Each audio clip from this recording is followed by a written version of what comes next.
The cognitive shuffle technique. It's 2:47 a.m. A woman lies in bed, eyes open and staring at the ceiling. Her mind is a carousel of the same three thoughts, spinning endlessly. The meeting tomorrow, the text she didn't send, the bill she forgot to pay. Round and round, each thought feeding the next, building momentum, making sleep feel impossible. She's been here before, trapped in the loop. Then she stops fighting it. Instead, she pictures a single object, a lamp, just a lamp, sitting on a table, glowing softly. She holds it in her mind for a moment, then lets it go. Next, a tiger, orange and black, prowling through tall grass. Then it's gone. A paperclip, silver, bent slightly at one end, then nothing. A bicycle, a coffee mug, a fern. Each image arrives, exists briefly, then dissolves into the dark. The thoughts about tomorrow don't disappear immediately. They try to push back in. But every time they do, she replaces them with another object. A shoe, a cloud, a fork. There's no story here, no connection, just images floating through her mind like debris in a slow river. After a few minutes, something shifts. The urgency fades. Her breath slows. The objects come slower now, softer. A chair, a stone. She's not sure what comes next. And then she's not thinking about objects anymore. She's somewhere else entirely. Somewhere quiet. The cognitive shuffle works because the brain is wired to make sense of things.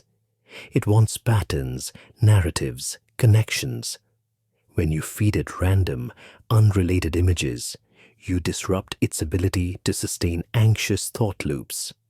The mind can't build a story out of a lamp, a tiger, and a paperclip. It can't create urgency around a bicycle and a fern.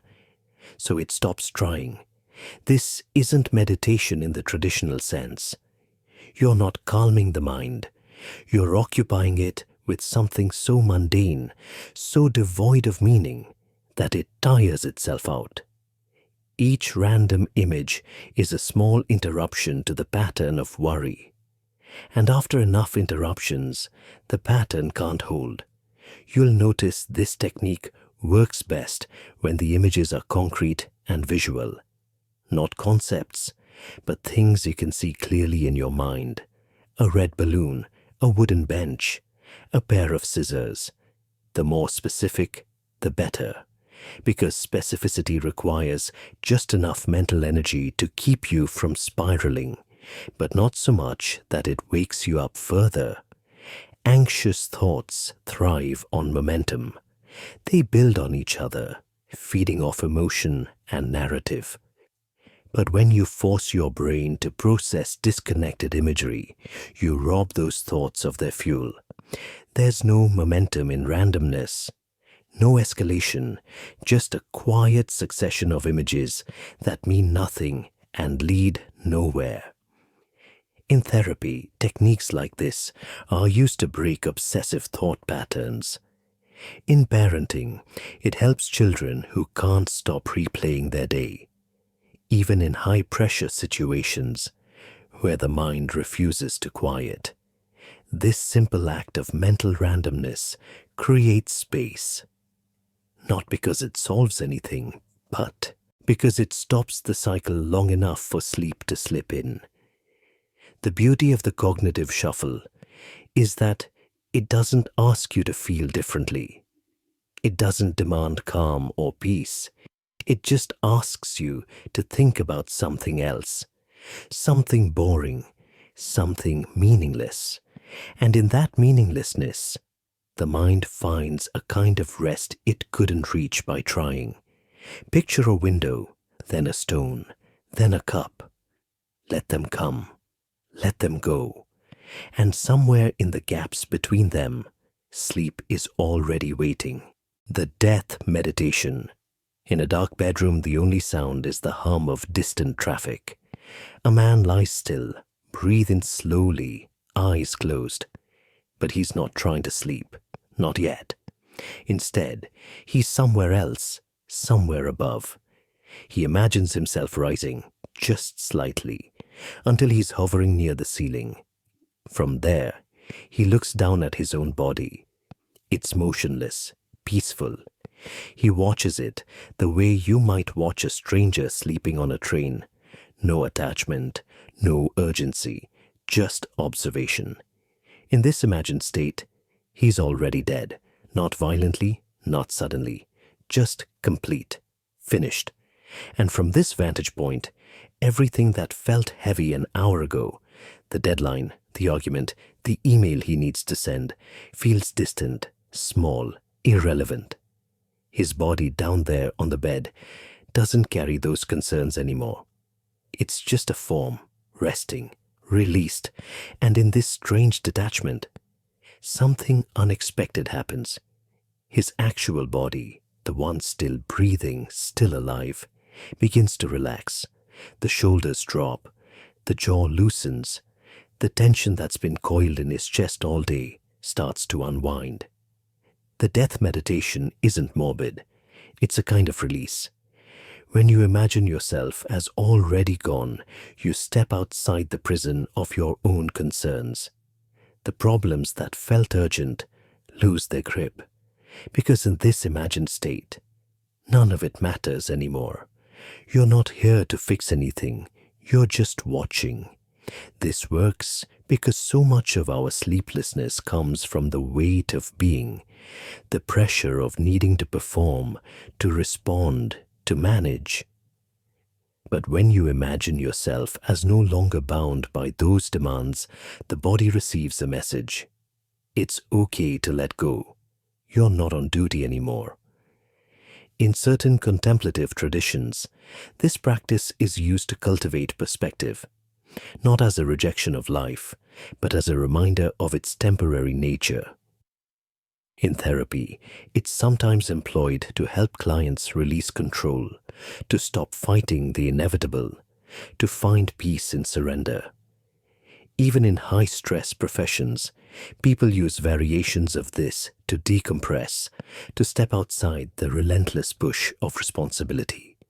You'll notice that when you imagine yourself from outside, your physical sensations change, the heartbeat slows, the breath deepens, the mind, which was racing moments before, goes quiet. Not because you've solved anything, but because you've stepped back far enough to see that none of it is as urgent as it felt. It's not about wishing for death. It's about borrowing its clarity. When you imagine yourself as already complete, already finished, the things you're anxious about lose their immediacy. The meeting tomorrow, it doesn't matter if you're not there. The mistake you made, it's already in the past. The person you need to impress, they're just another figure in a story you're no longer part of. From that distance, your actual body, still alive, still breathing, becomes something you can care for instead of something you're trapped inside. And in that shift, sleep becomes possible. Not because you forced it, but because you've stopped resisting the thing sleep has always been, a small death, a temporary letting go. So you stay there, hovering, watching yourself rest. And at some point, the boundary between the observer and the observed dissolves. You're not above anymore. You're back, but softer now, quieter. And the body you return to is already halfway to sleep. The reverse psychology sleep command. It's late. A woman sits on the edge of her bed, exhausted but wired. She's tried everything. Deep breathing, counting sheep, letting her mind wander. Nothing works. The harder she tries to sleep, the more awake she feels. Her body's tired, but her brain won't cooperate. It's like trying to force a door open that only opens inward. So she stops trying. Instead, she makes a decision. She's going to stay awake, not just passively, but actively. She sits up straighter, opens her eyes wider. She tells herself with quiet conviction, I will not fall asleep. I have to stay alert. I need to remain completely awake. At first, it feels absurd. She's exhausted. Every cell in her body wants rest. But she commits to the command. She focuses on staying present, on keeping her eyes open, on resisting the pull of sleep with everything she has. And then, within minutes, something strange happens. Her eyelids grow heavy. Her focus blurs. The effort of staying awake becomes impossible to sustain. She blinks once, twice, and before she realizes it, she's drifting. The very thing she was trying to avoid is suddenly inevitable. The reverse psychology sleep command works because the mind is naturally oppositional. When you tell yourself you must do something, especially something that feels forced, a part of you resists. But when you tell yourself you must not do something, that same rebellious part of you starts moving toward it. Sleep, more than almost anything, cannot be forced. The moment you try to make it happen, you activate the exact systems that keep you awake. Your body tenses, your mind sharpens. You become hyper-aware of every sound, every discomfort, every passing minute. But when you reverse the command, when you tell yourself sleep is forbidden, you remove the pressure. And without the pressure, the body can finally relax. In therapy, this technique is called paradoxical intention. It's used to help people with insomnia, anxiety, even chronic pain. By leaning into the thing they're afraid of, by trying to make it happen instead of trying to avoid it, they rob it of its power. The harder you try to stay awake, the more your subconscious rebels by pulling you towards sleep. You'll notice that this works best when you commit fully. Half-hearted attempts don't trigger the oppositional response. You have to genuinely tell yourself that sleep is not allowed, that staying awake is your only job. The moment you do, the brain starts looking for a way out. And the easiest way out is sleep. It's not manipulation. It's just how the mind works. We resist what we're told to do, even when we're the ones doing the telling. And when you harness that resistance, when you point it in the right direction, it becomes a tool instead of an obstacle. So tonight, when sleep feels impossible, stop chasing it. Tell yourself you're going to stay awake. Commit to it. Make it your mission. And then notice how quickly your body, stubborn and contrary, decides it would rather do the opposite. The sensory deprivation mental game. In a quiet room, a man lies flat on his back, eyes closed. But he's not picturing a beach. He's not imagining a forest or a meadow. He's imagining nothing. Complete, absolute nothing. An endless void. No light, not even darkness in the way we usually think of it. Just absence.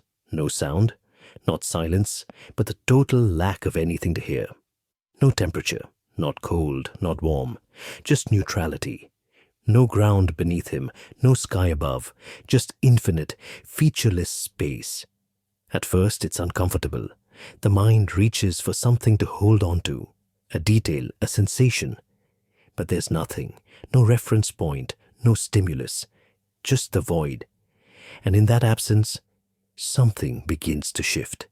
His body, which has been scanning for input all day, starts to quiet. There's nothing to process. Nothing to react to. The brain, starved of stimulation, begins to tire. It searches for something, anything, but finds only emptiness. And after a while, it stops searching. The sensory deprivation mental game works because the mind is constantly engaged with the world. Even when you're lying still, your brain is processing sound, light, temperature, texture. It's analyzing, categorizing, responding.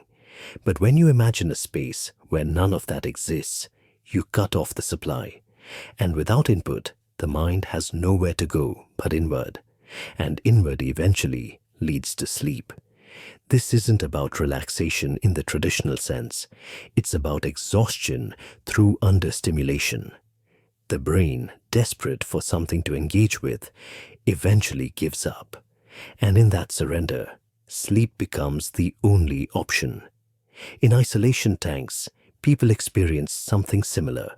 Floating in body temperature water, in complete darkness with no sound, the mind initially resists. But after a while, it lets go. The lack of stimulation becomes a kind of release. The same principle applies here, but you don't need a tank. You just need your imagination. You'll notice that the void doesn't need to be perfect. Your mind will try to populate it with images, sounds, thoughts. Let them come, then let them dissolve. Keep returning to the nothingness, the absence, the quiet. Each time you do, the brain exhausts itself a little more. In meditation, this is sometimes called resting in emptiness. In therapy, it's used to help people detach from overstimulation. Even in high-stress environments, the practice of imagining a space with no demands, no input, no pressure, can reset the nervous system. The mind craves stimulus. It needs something to chew on. But when you deny it that, when you place yourself in an imagined void, you force it to confront its own limits. And when it realizes there's nothing left to process, it does the only thing it can. It shuts down, not violently, not suddenly, just gradually like a machine winding down until there's nothing left but rest. So you stay there, in the void, no light, no sound, no sensation, just you and the absence, and somewhere in that absence, sleep is already forming, quiet and inevitable. The exponential countdown. It's 3:15 a.m. A woman lies in bed, mind racing. She's tried counting 1, 2, 3, all the way to 100. It didn't work. Her thoughts kept slipping in between the numbers, hijacking the rhythm. By 50, she was thinking about work again. By 70, she'd lost count entirely. So she tries something different. She starts at 1000, and instead of counting down by ones, she subtracts 7 each time. 1000, then 993, then 986, then 979. At first it's easy, the numbers come quickly. But by the time she reaches 9 and 50, she has to slow down. She has to think. 7 from 9 are 50. 943, 7 from 9 are 43, 936. The mental effort required is just enough to occupy her mind, but not so much that it wakes her up further. 9 and 72, 9 and 65, 9 and 58. Each number requires focus. She can't let her mind wander. If she does, she loses her place. And starting over is annoying enough that she stays committed. By 900, her thoughts about tomorrow have faded. The email she forgot to send is no longer front and center. The argument from earlier is gone. There's only the numbers, the slow grind-in work of subtraction. 886, 879, 872. Her breath has slowed. Her body has softened. She's not sure when it happened, but the urgency is gone. There's just the countdown now, steady and boring and impossible to escape. 851, 844, 837. And then she's not sure what comes next. The number slips away. She tries to go back, but she can't remember where she was. And by the time she thinks to start over, she's already drifting. The exponential countdown works because it's boring enough to tire the brain, but engaging enough to prevent anxious thoughts from taking over. When you count by ones, the mind wanders. There's no challenge, but when you subtract by sevens or threes or any number that requires effort, you create a mental task that's just difficult enough to hold your attention. This is cognitive load management. You're giving your brain something to do, something that demands just enough focus to block out intrusive thoughts, but not so much that it activates you further. It's the perfect balance between engagement and tedium. In therapy, techniques like this are used to interrupt rumination. When someone is stuck in a thought loop, they're told to engage in a task that requires mild cognitive effort, counting backward by sevens, listing words in alphabetical order, anything that occupies the executive function without overstimulating it. You'll notice that the further you get, the harder it becomes. 793, 786, 779. The numbers start to blur. Your mind slows, and at some point, you stop caring whether you get it right. The countdown becomes background noise, a rhythm you're following without effort, and that's when sleep slips in. The beauty of this technique is that it doesn't ask you to relax. It doesn't ask you to clear your mind. It just asks you to count. And in the counting, everything else fades. The meeting tomorrow, the mistake you made, the person you're worried about. None of it can compete with the slow, grind-in work of subtraction. So you start at 1000, you subtract 7, then 7 again, and somewhere in the monotony, somewhere between 800 and 700, you stop being awake. Not because you decided to sleep, but because your brain, exhausted from counting, finally gave up and let you go. The corpse scan. It's past midnight. A man lies in bed, restless. His legs feel tense. His arms won't settle. His mind keeps pulling him back to the surface of wakefulness. Every time he's close to sleep, some small discomfort drags him back. A twitch in his calf, an itch on his shoulder. The constant, low-level awareness of his own body keeping him alert. So he starts at his toes, not trying to relax them, but imagining something different. He pictures them turning to stone, heavy, cold, immovable. The sensation spreads slowly through each toe, then across the arch of his foot, up through his ankle. Each path solidifies, becoming dense and still. No longer flesh, but something inert, something that can't move even if it wanted to. His left foot is stone now, then his right. He moves up to his calves, imagining the muscles hardening, the bones becoming impossibly heavy. They sink into the mattress, pressed down by their own weight. He can't lift them, doesn't want to. They're part of the bed now, fixed in place.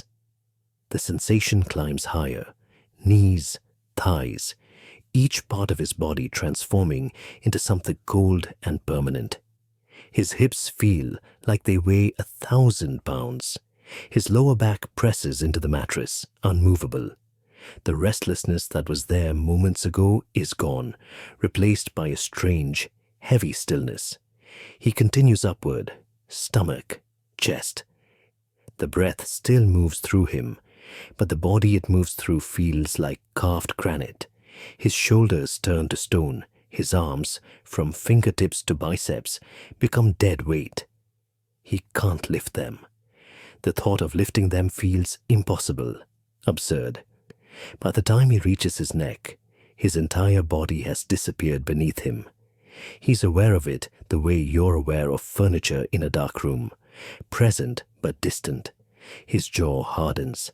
His face becomes a mask. And finally his skull, heavy and still, presses into the pillow like it's been there for centuries. He's paralyzed, not in a frightening way, but in a way that feels like relief. His body has stopped asking for attention. It's just there, inert, removed from the equation. And without his body to manage, his mind has nothing left to do but follow it down into the dark. The corpse scan works because so much of our wakefulness is physical. We stay alert because our bodies are sending signals, discomfort, tension, the need to adjust. But when you imagine each part turning to stone, You override those signals. You tell your body it's already settled, already finished, and the body, receiving that message, stops fighting. This technique comes from body scan meditations, but with a darker, more absolute quality. Instead of noticing sensation, you're eliminating it. Instead of observing tension, you're replacing it with weight. The mind stops trying to fix or adjust because there's nothing left to fix. The body has become a monument. In therapy, progressive relaxation techniques like this help people release chronic tension. In Yoga Nidra, practitioners move through similar body awareness exercises to reach deep rest states. Even in chronic pain management, the act of mentally detaching from the body, of imagining it as something separate and still, can provide relief. You'll notice that the slower you move through your body, the deeper the effect. Don't rush from toes to head. Let each part fully transform before moving on. The left foot before the right, the lower leg before the upper. Each transition is a small death, a small letting go. The beauty of this practice is that it doesn't ask you to feel peaceful or calm. It just asks you to feel heavy. And heaviness is easier to manufacture than peace. You can imagine weight even when you can't imagine serenity. And once the weight settles in, everything else follows. By the time you reach your head, you're no longer a person trying to sleep. You're a stone figure pressed into the earth, beyond movement, beyond thought. And in that stillness, sleep doesn't arrive. It just becomes the only state that makes sense. So you start at your toes. You feel them harden. You let the stone spread upward, slow and inevitable. And somewhere between your chest and your throat, you stop tracking the progress because you're already gone. The memory palace. Destruction. In a dark room, a woman lies still, eyes closed, but her mind is somewhere else. She's standing in her childhood home, the house on Maple Street. She can see it perfectly. The narrow hallway, the kitchen with the yellow tiles, the living room where the couch always sat at an odd angle. But tonight, she's not visiting. She's destroying it. She starts with the front door. In her mind, she reaches forward and pulls it clean off its hinges. It falls inward, crashing onto the floor with a sound she can almost hear. The frame splinters. The doorway becomes an open wound in the wall. She walks inside. The hallway stretches before her, familiar and intact. She raises her hand and the walls begin to crack. Long fissures spread across the plaster like lightning, branching and splitting until chunks of drywall crumble and fall. The pictures on the wall drop and shatter. The floor beneath her feet starts to buckle. She moves into the kitchen. The cabinets hang crooked. She imagines them ripping free one by one, spilling dishes that explode against the floor. The yellow tiles fracture and sink. The ceiling sags, then collapses in a slow cascade of dust and debris. The room fills with ruin. The living room is next. The couch disintegrates into springs and stuffing. The windows shatter inward, glass falling like rain. The walls lean, then give way, folding into themselves until there's nothing left but exposed beams and open air. She doesn't feel sad. She feels lighter. Each piece of destruction removes something she didn't realize she was carrying. The house, which has lived in her memory for decades, is finally allowed to fall apart, and as it does, something in her chest loosens. By the time she's finished, there's nothing left but rubble. The house is gone, and with it, the rigid structure of her thoughts begins to dissolve. The memory that felt so solid, so permanent, is now just scattered pieces. And in the space where it stood, there's only quiet. The memory palace destruction works because our minds cling to structure. We build mental models of places, relationships, identities, and we hold them in place with invisible effort. But when you consciously dismantle one of those structures, when you allow it to collapse in your imagination, you signal to the brain that rigidity is optional, that permanence is an illusion. This isn't about forgetting or erasing the past.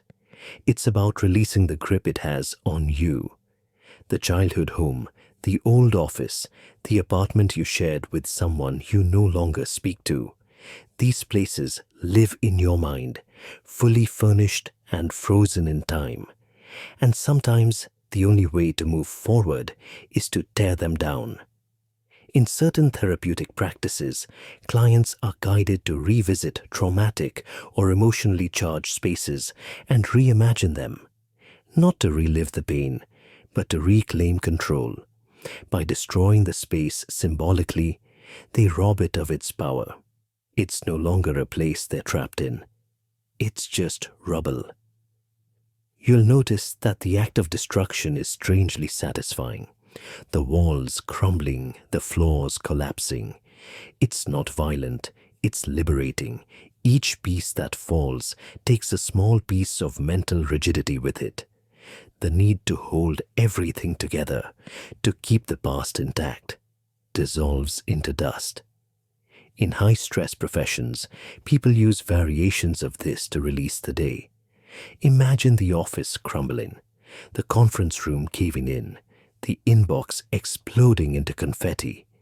It's a way of saying, this doesn't control me anymore.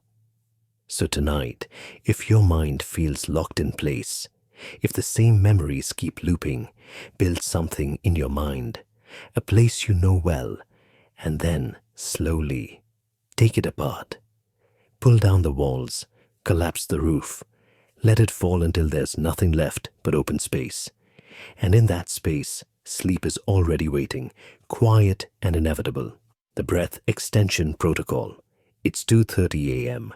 A man lies on his side, chest tight, breath shallow. His heart is beating just a little too fast. Not panic, but close. The residue of the day still clinging to him. The argument, the deadline, the sense that something is always about to go wrong. He's tried deep breathing before. It never works. He inhales deeply, holds it, exhales, and nothing changes. If anything, he feels more aware of his own anxiety, more trapped inside his own body. But tonight, he tries something different. He doesn't focus on breathing deeply. He focuses on breathing long. He inhales for 4 seconds, steady, controlled. Nothing dramatic. Just 4 seconds of air moving in. Then he holds for a moment, and then he exhales. But this time, he extends it. 8 seconds. Slow, deliberate, emptying his lungs completely before the next breath begins. 4 in, 8 out. At first, it feels awkward, unnatural. His body wants to rush the exhale to get to the next breath, but he forces it to slow. 4 in, 8 out. Again. After a few cycles, something shifts. His heart rate slows. The tightness in his chest begins to ease. His shoulders, which have been creeping toward his ears all day, finally drop. The exhale, longer than the inhale, sends a signal to his body, a signal that says, you're safe. You can let go now. 4 in, 8 out. By the 10th breath, he's not thinking about the argument anymore. He's not thinking about tomorrow. There's just the rhythm, the slow, steady cycle of air moving through him. And with each extended exhale, his body sinks a little deeper into the mattress. The breath extension protocol works because it directly activates the parasympathetic nervous system, the part of your body responsible for rest and recovery. When you exhale longer than you inhale, you're not just relaxing, you're triggering a physiological response. Your body has no choice but to calm down. This isn't about willpower or mindset. It's biology.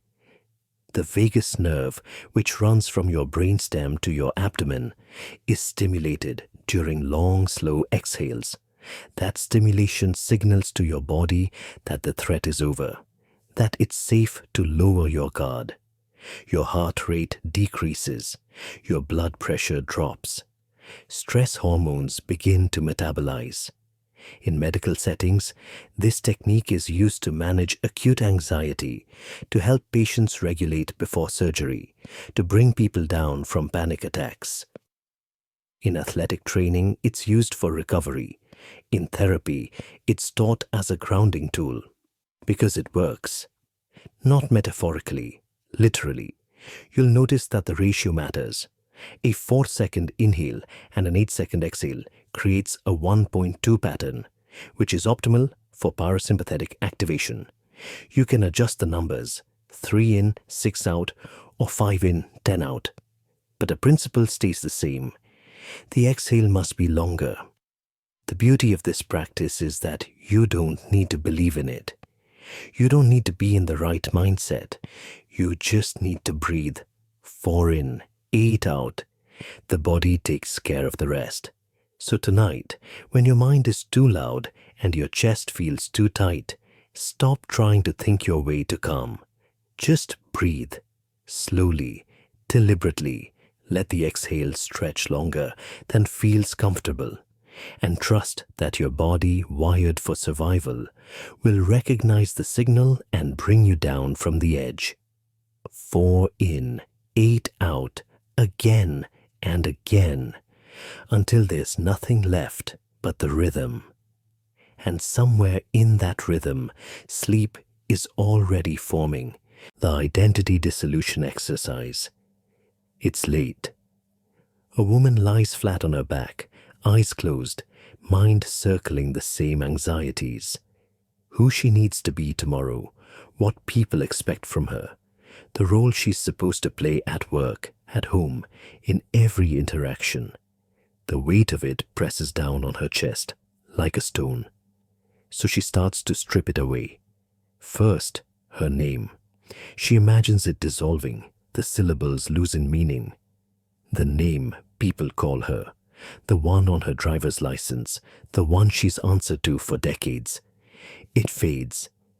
Without it, she's just a body in a bed.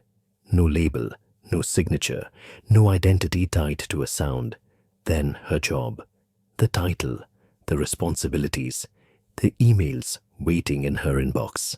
She lets it all dissolve. The role she occupies, the expertise people expect from her, the version of herself that shows up at 9 a.m. every day. It disappears. She's not that anymore. Her relationships are next. Mother, daughter, partner, friend, each one a thread connecting her to someone else's expectations. She imagines cutting the threads one by one, not out of cruelty, but out of curiosity. What's left when you're not defined by who you are to other people? She keeps going, her history, her accomplishments, her failures, the story she tells herself about who she is and how she got here. All of it dissolves. The past, which felt so solid, becomes vapor. She's not the sum of her experiences anymore. She's not the person who succeeded or the person who failed. She's just here. And then she asks the question, who are you without all of that? At first, the mind resists. It scrambles to rebuild the identity, to grab onto something solid, a name, a role, a memory, anything that provides definition. But she doesn't let it. She stays in the emptiness, in the space where there's no label, no story, no fixed sense of self. And in that space, something unexpected happens. The anxiety fades, the pressure lifts. Because without an identity to protect, there's nothing to defend. Without a role to maintain, there's nothing to fail at. Without a name to uphold, there's no one to disappoint. She's just a body, breathing, existing, no past, no future, no self that needs to be anything other than what it is in this moment. And in that dissolution, the mind goes quiet. The identity dissolution exercise works because so much of our mental suffering comes from the ego, the part of us that's constantly trying to maintain a coherent sense of self. The voice that says, I am this, and I am not that. When you strip away the labels, even temporarily, you rob the ego of its power. And without the ego driving the narrative, the mind has nothing left to worry about. In certain meditation traditions, this is called anatta or no self. It's not a denial of existence, but a recognition that the self we cling to is constructed, fluid, and ultimately optional. In therapy, identity work helps people release rigid self-concepts that cause suffering.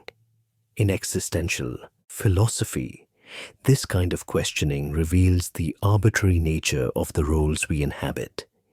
You'll notice that this practice can feel disorienting at first. The mind doesn't like being undefined. It wants boundaries, labels, stories. But when you lean into the disorientation, when you stay in the space where you're no one and nothing, you find a strange kind of peace. Because without an identity to protect, there's nothing left to fight for. So tonight, if the weight of who you're supposed to be feels too heavy, let it go. Strip away your name, your job, your relationships, your history. Ask yourself what's left. And in the silence that follows, let the ego collapse. Because beneath it, there's just breath, just presence, just the quiet hum of existence without the burden of being anyone at all. And in that emptiness, sleep arrives. Not because you've earned it, but because there's finally no one left to keep awake. The gravity amplification, visualization. In a dark bedroom, a man lies motionless.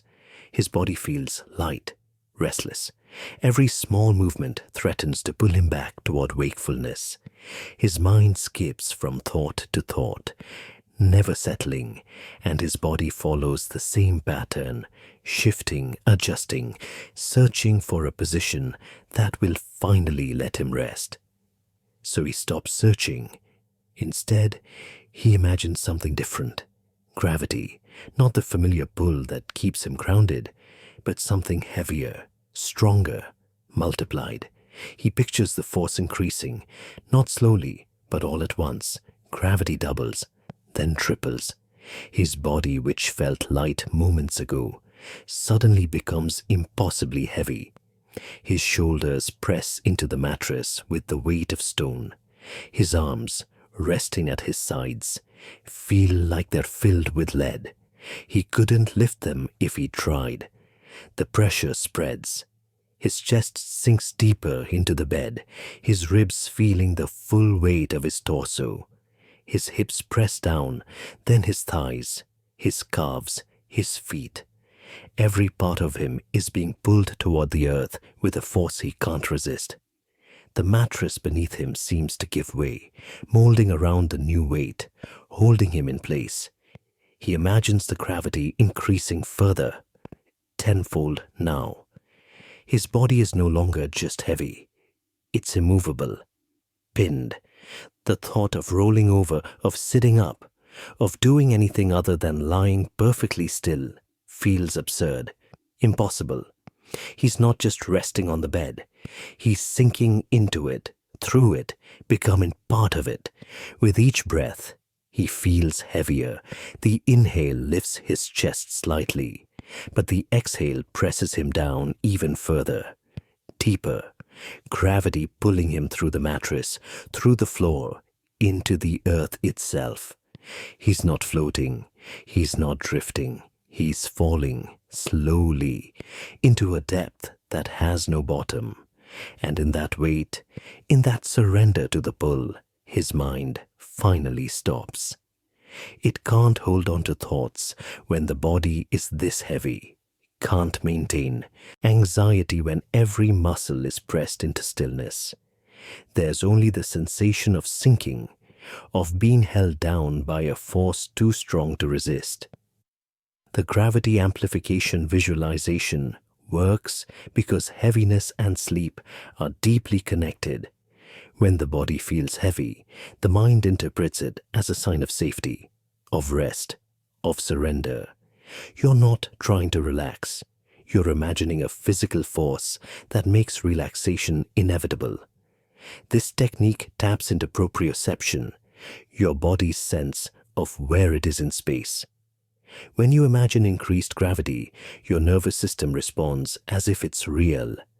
Muscles relax, tension releases. The body, convinced it's being pulled down, stops resisting and starts sinking. In hypnotherapy, guided imagery often uses weight as a tool for inducing trance states. In progressive relaxation, the phrase heavy and warm is repeated to signal the body to let go. Even in sensory deprivation experiences, the sensation of weightlessness or heaviness can shift consciousness toward deeper rest states. You'll notice that the more specific you are, the more effective this becomes. Don't just imagine being heavy. Imagine gravity multiplying. Imagine the exact sensation of being pressed into the mattress. Feel the weight in your fingers, your jaw, your eyelids. The more real it feels, the deeper you sink. The beauty of this practice is that it doesn't require effort. You're not doing anything. You're allowing something to be done to you. Gravity is pulling you down. You have no choice. And in that lack of choice, in that total surrender to an imagined force, the body finally stops fighting. So you lie there. You feel the pull. You let yourself be pressed down, deeper and deeper, until the boundary between your body and the bed dissolves. And somewhere in that sinking, somewhere between the weight and the dark, sleep stops being something you're trying to reach. It becomes the only place you could possibly be. The future memory implantation. It's 3 a.m. A woman lies in bed, eyes open, staring at the ceiling. She's been here for hours. The harder she tries to sleep, the more awake she feels. Her mind keeps looping the same thought. I need to sleep. I have to sleep. But the need itself is keeping her alert, vigilant, trapped in the very state she's trying to escape. So she stops trying. Instead, she does something strange. She convinces herself it's already happened. She closes her eyes and imagines waking up tomorrow morning. The alarm goes off. She reaches over, turns it off, and sits up. She stretches. Her body feels rested. There's that familiar grogginess, the kind that comes after a full night's sleep. She can feel it. The heaviness in her limbs, the softness in her mind. She slept. It's done. She walks through the memory in detail. The way the light looks coming through the curtains, the sound of birds outside, the sensation of her feet touching the floor. She remembers getting up, moving to the bathroom, looking at herself in the mirror. Her face looks the way it always does after a good night's rest. Calm, settled. She even remembers the dreams. Not clearly, just the vague sense that she had them. The way you always do when you've actually slept. Fragments of images, half-formed narratives that dissolve the moment you try to hold on to them. She had those. She slept through the night, dreamed, and woke up feeling fine. And as she builds this memory, something shifts. Her body, receiving these signals, begins to relax. The urgency fades. Because if she's already slept, if it's already happened, then there's nothing left to fight for. The task is complete. The pressure lifts. She stays in the future memory, moves through the morning, coffee, breakfast, the sense of having recovered. And somewhere in the middle of constructing this false recollection, the line between imagination and reality blurs. Her body, confused, begins to respond as if the sleep has already occurred. The tension releases, the vigilance drops. And then, without realizing it, she's not imagining anymore. She's drifting, because the brain, convinced that sleep is already in the past, stops guarding against it in the present. The future memory implantation works because the mind is remarkably bad at distinguishing between real memories and vividly imagined ones. When you construct a detailed memory of something that hasn't happened yet, your brain processes it the same way it processes actual memories. The emotional weight shifts, the sense of urgency dissolves. This technique leverages something called memory reconsolidation. Your brain is constantly updating and rewriting memories based on new information. When you imagine a memory of having already slept, you're essentially giving your brain permission to treat sleep as a completed event rather than a future goal. And once it's completed, there's nothing left to stress about. In therapeutic settings, future pacing, imagining a desired outcome as if it's already happened, is used to reduce performance anxiety, overcome phobias, and shift emotional states. Athletes use it to prepare for competition, imagining the win so vividly that their bodies respond as if it's real. The same principle applies here, but instead of preparing for action, you're preparing for rest. You'll notice that the more detail you add, the more convincing the memory becomes. Don't just imagine waking up rested. Imagine the specific sensations, the weight of the blanket, the temperature of the room, the sound of your own breathing. Build the memory layer by layer until it feels as real as anything that's actually happened to you. The beauty of this practice is that it bypasses the usual struggle. You're not trying to force sleep. You're simply remembering it. And in that act of remembering, you remove the obstacle that's been keeping you awake, the desperate need for sleep to happen, because in your mind it already has. So tonight, if sleep feels impossible, stop chasing it forward. Imagine it backward instead. Picture yourself waking up tomorrow, rested and whole. Build that memory with care and let your brain, confused and compliant, accept the story you're telling it. That you've already slept, that it's done, that there's nothing left to do but let the body follow where the mind has already gone. The sound wave absorption. In a bedroom near a busy street, a man lies still, trying to sleep, but the world won't let him. A car passes, tires humming against asphalt. Voices drift up from the sidewalk below. Somewhere in the distance, a siren wails and fades. Each sound pulls him back, sharpens his awareness, reminds him that he's still here, still awake, still waiting. He's tried ignoring the noise. He's tried drowning it out with white noise, earplugs, a pillow over his head. Nothing works. The sounds seep through, and the more he resists them, the louder they seem to become. So he stops resisting. Instead, he imagines something different. He pictures each sound as a wave, not an intrusion but energy. And instead of letting it bounce off him, he lets it in. A car passes. He feels the sound enter his body, not through his ears, but through his skin, his chest, his bones. The hum of the engine becomes a vibration that spreads through him, converting into warmth, into weight. The sound doesn't disturb him. It settles into him, adding to the heaviness already forming in his limbs. Voices from below. He absorbs them the same way.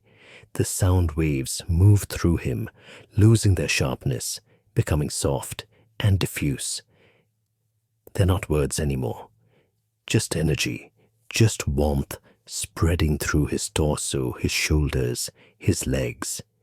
Each voice adds another layer of heaviness, a distant siren. He lets it in. The high-pitched wail enters his body and dissolves, converting into a tingling sensation that flows down his arms, into his fingers. It doesn't wake him up. It pulls him deeper, because now every sound is fuel. Every noise is making him heavier, warmer, more immovable. The more sound there is, the heavier he becomes. The traffic outside isn't keeping him awake anymore.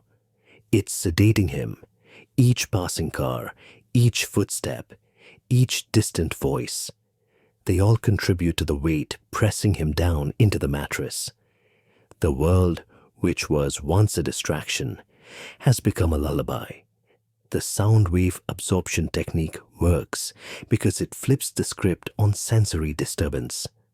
Normally, our brains interpret unexpected sounds as potential threats, keeping us alert and reactive. But when you consciously reframe sound as something beneficial, something that's actively helping you sleep, the nervous system stops fighting it. This is a form of cognitive reappraisal. You're not changing the external environment, you're changing how your brain processes it. Instead of categorizing sound as bad or disruptive, you're recategorizing it as sedative or grounding. And once the brain accepts that framework, the physiological response shifts accordingly. In mindfulness practices, this is sometimes called befriending sensation. Instead of pushing away discomfort or distraction, you lean into it, accept it, even welcome it. In sound therapy, certain frequencies are intentionally used to induce relaxation, but you don't need specific frequencies. You just need to change your relationship to whatever sound is already there. You'll notice that this works best when you focus on the physical sensation of sound, not the meaning or the source, but the pure sensory experience, the vibration, the way it moves through air and enters your body. When you strip away the interpretation and just feel the sound as energy, it loses its power to disturb. The beauty of this technique is that it works even in noisy environments. You don't need silence. You don't need perfect conditions. You just need to stop treating noise as the enemy and start treating it as a resource. Every sound becomes an opportunity to sink deeper, to become heavier, to let the outside world contribute to your descent into sleep. So tonight, when the world refuses to be quiet, stop fighting it. Let the sounds in. Feel them convert to warmth, to weight, to a gentle pressure that pushes you down. And discover that the very thing keeping you awake can become the thing that finally lets you rest. The emotional opposite technique. It's late. A woman lies in bed, chest tight, heart racing. She's anxious. The presentation tomorrow, the deadline, the conversation she needs to have. Her mind is spinning, each thought feeding the next, building momentum. She's wired, alert, completely unable to settle. She's tried calming herself down, deep breaths, positive affirmations, telling herself everything will be fine. None of it works. The anxiety just coils tighter. So she stops trying to calm down. Instead, she does the opposite. She imagines the most boring scenario she can possibly conceive. She pictures herself in a library, not doing anything interesting, just sitting at a table, organizing paper clips, one by one, by size, then by color. She can see them clearly: silver, black, a few bent ones mixed in. She's sorting them into small piles. There's no urgency, no deadline, just the slow, methodical work of arranging paper clips. She moves to the next task in her imagined scenario: folding napkins, white cloth napkins, one after another, into perfect squares. The fabric is soft, the folds are precise. There's no one watching, no one to impress. Just her, alone, folding napkins at a painfully slow pace. As she constructs this tedious scene, something begins to shift. The anxiety, which was feeding on urgency and importance, has nothing to grab onto. Paper clips aren't urgent, napkins aren't important. The mind, searching for something to match her emotional state, finds only boredom. And in that mismatch, the anxiety begins to deflate. Her heart rate slows. The tightness in her chest loosens.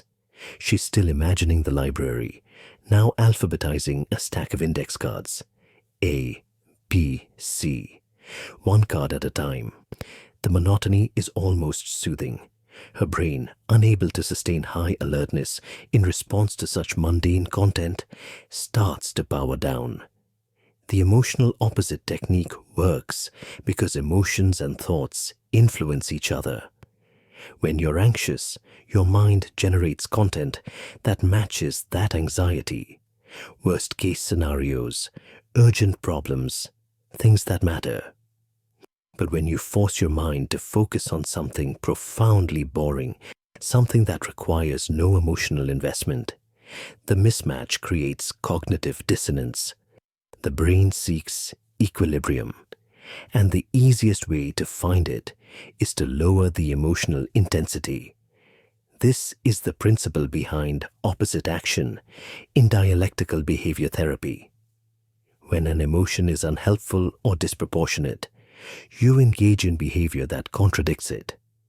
If you're anxious, you slow down instead of speeding up. If you're excited and can't sleep, you imagine tedium instead of stimulation. You'll notice this works in reverse too. If you're feeling flat, disconnected, too calm to the point of restlessness, imagine something mildly stimulating. A crowded marketplace, a bustling train station. Your brain will seek balance, and sometimes that balance tips toward the drowsiness you need. In athletic recovery, this principle is used to help athletes come down from post-competition adrenaline. In parenting, it's how you calm an overstimulated child. Not with more excitement, but with something slow and boring. Even in high-stress professions, people learn to interrupt acute stress by deliberately engaging with monotony. The beauty of this technique is that you're not fighting your emotional state directly. You're just giving it nothing to work with. Anxiety thrives on importance. Excitement feeds on novelty. But paper clips, napkins, alphabetized index cards, there's nothing there.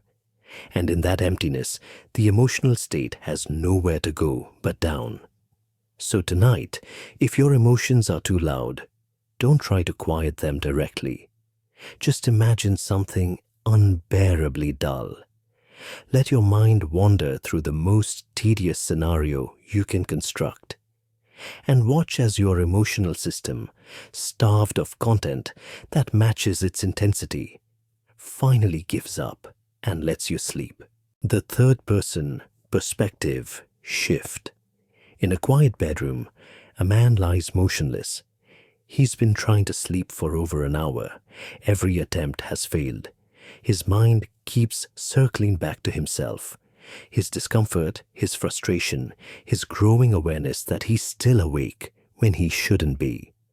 The more he focuses on trying to sleep, the more trapped he feels inside his own head. So he shifts perspective. He stops being the person trying to sleep and becomes the observer, watching that person. In his mind, he narrates, The human lies motionless in the darkness. Its breathing is shallow. It has been attempting to reach unconsciousness for some time now, with little success. The narration is calm, clinical, like a nature documentary. He's no longer the frustrated man in the bed. He's the narrator describing that man from a distance, objective, detached. The creature shifts slightly, adjusting its position. It is searching for comfort, for the precise arrangement of limbs that will allow it to disengage from wakefulness. So far, the search has been unsuccessful. As he continues narrating in this third-person voice, something strange happens. The frustration begins to dissolve. He's no longer inside the struggle. He's outside it, watching it unfold like a scene in a film.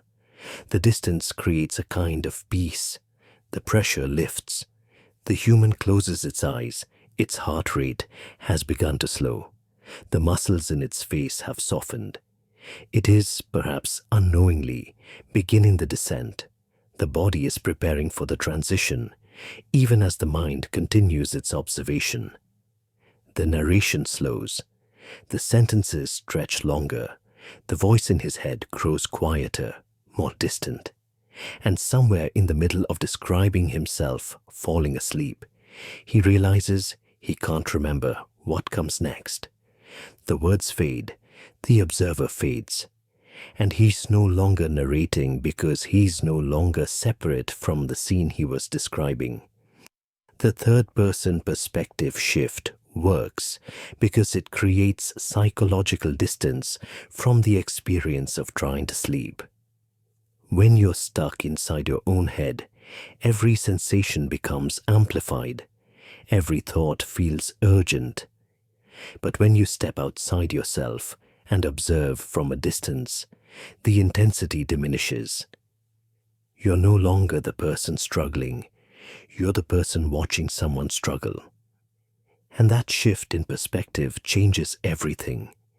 This technique borrows from mindfulness practices, where observing thoughts without attachment reduces their power, but it adds a playful, narrative element. By framing your experience as a documentary, something worth observing but not interfering with, you remove the self-judgment and frustration that often keep us awake. In therapy, perspective-taking is used to help clients gain distance from painful emotions. In creative writing, shifting to third person can reveal insights that first person obscures. Even in conflict resolution, imagining yourself from an outside perspective can reduce defensiveness and increase clarity. You'll notice that the tone matters. Keep the narration neutral, even slightly amused, not critical, not judgmental, just descriptive. The human appears to be overthinking the process. This is common among its species. The gentle humor can soften the moment even further. The beauty of this practice is that it turns the struggle into a story. And stories have a way of resolving themselves. You're no longer trying to force an outcome. You're just watching what happens next. And in that watching, the pressure to perform disappears. Sleep stops being something you're failing at and becomes something you're simply observing arrive. So tonight, if you're trapped inside your own frustration, step outside it. Narrate your experience like a patient documentarian. Watch yourself lie there. Describe what you see. And let the distance between the observer and the observed grow until there's nothing left to watch but the quiet descent into sleep. The color drain visualization. In a dimly lit room, a woman lies with her eyes closed. But she's not seeing darkness. She's seeing her bedroom. Every detail remains vivid in her mind's eye. The dresser against the wall, the window with its half-drawn curtains, the chair in the corner with clothes draped over it. even with her eyes closed, the room exists in full color. And that persistence, that mental recreation of the visual world, is keeping her tethered to wakefulness. So she begins to drain it. She starts with the walls. They're a soft blue, but she imagines the color fading, not quickly, gradually. The blue becomes lighter, paler, until it's almost gray, then fully gray. The richness is gone, just flat, neutral gray, where vibrant color used to be. The curtains are next. They're a deep burgundy, heavy fabric that catches the light from the street outside.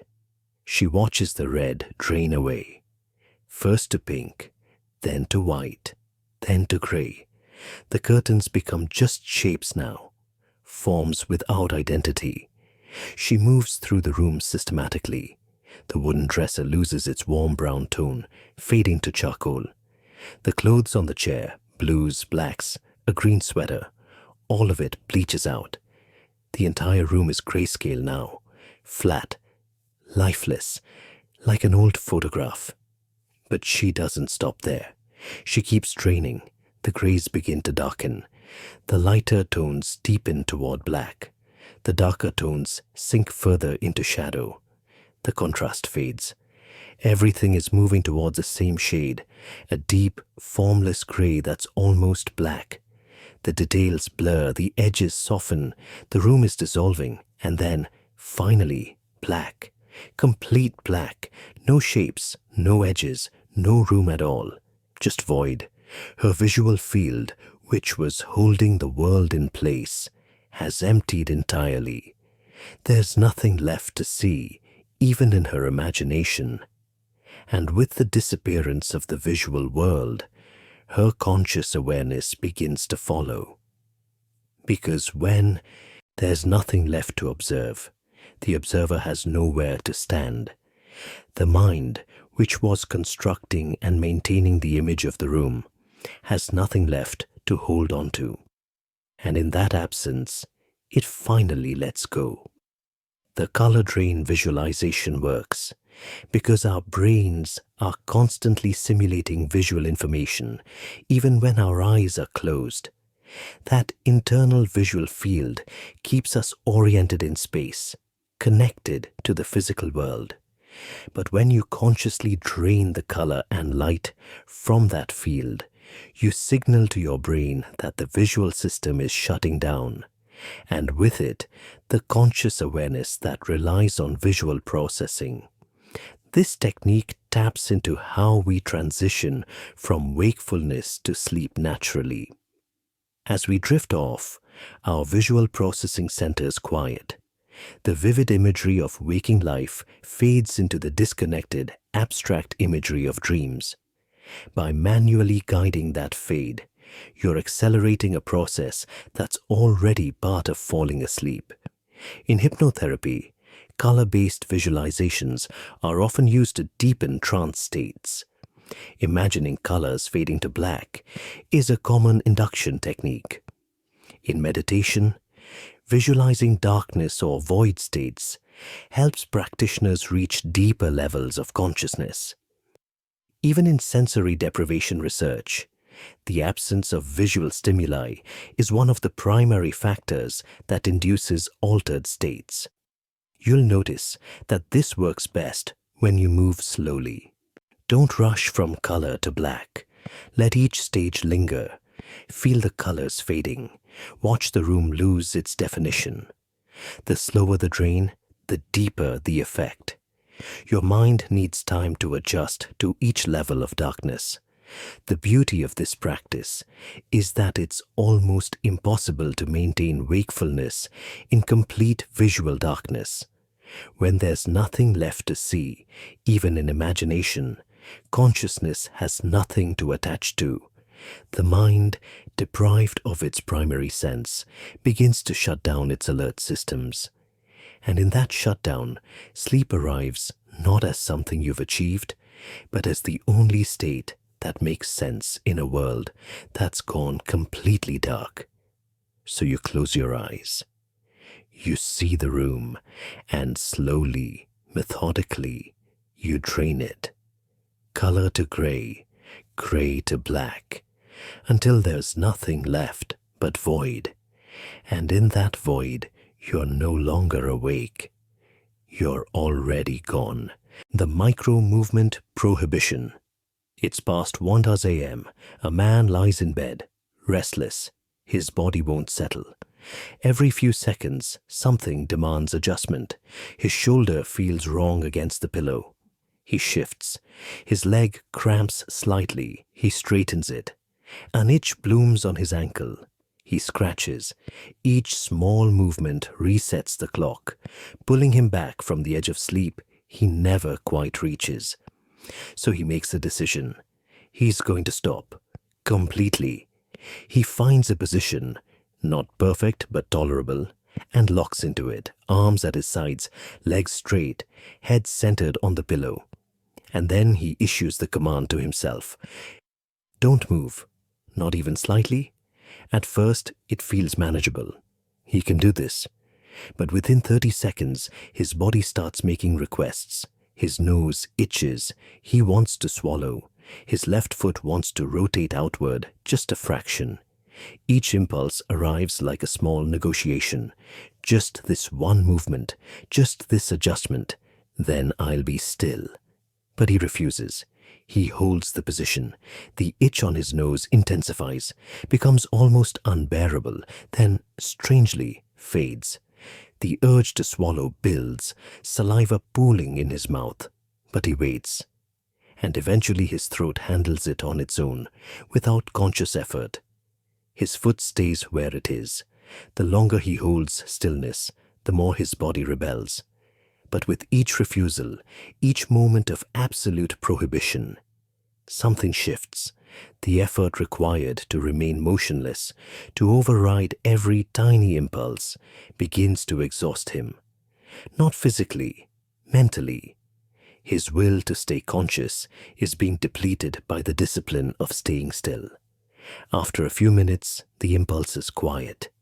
His body, realizing it won't get permission to move, stops asking. And in that stillness, something deeper takes over. The boundary between wakefulness and sleep blurs. He's not sure anymore if he's holding still or if his body has simply forgotten how to move. And in that uncertainty, consciousness begins to slip away. The micro-movement prohibition works because maintaining absolute stillness requires enormous mental energy. Every impulse to move must be recognized, evaluated, and suppressed.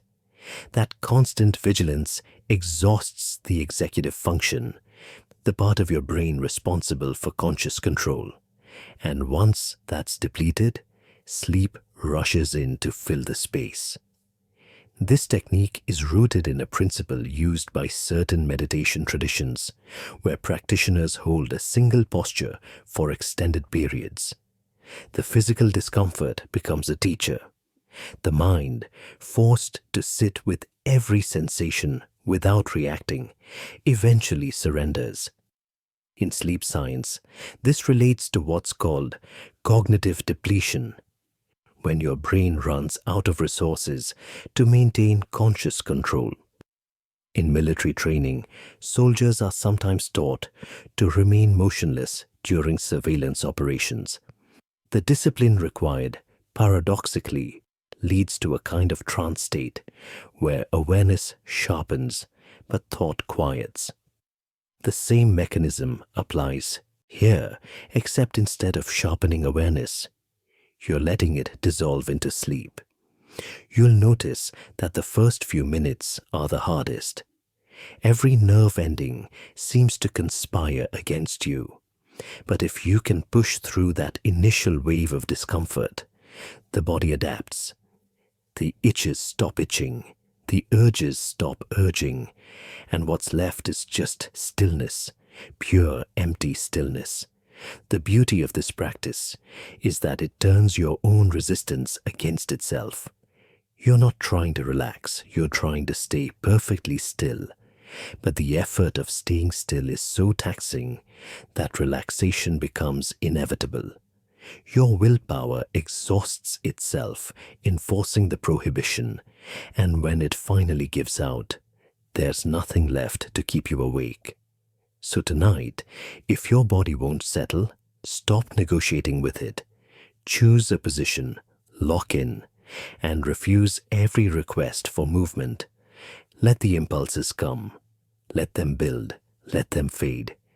And discover that in absolute stillness, enforced with absolute discipline, sleep doesn't need an invitation.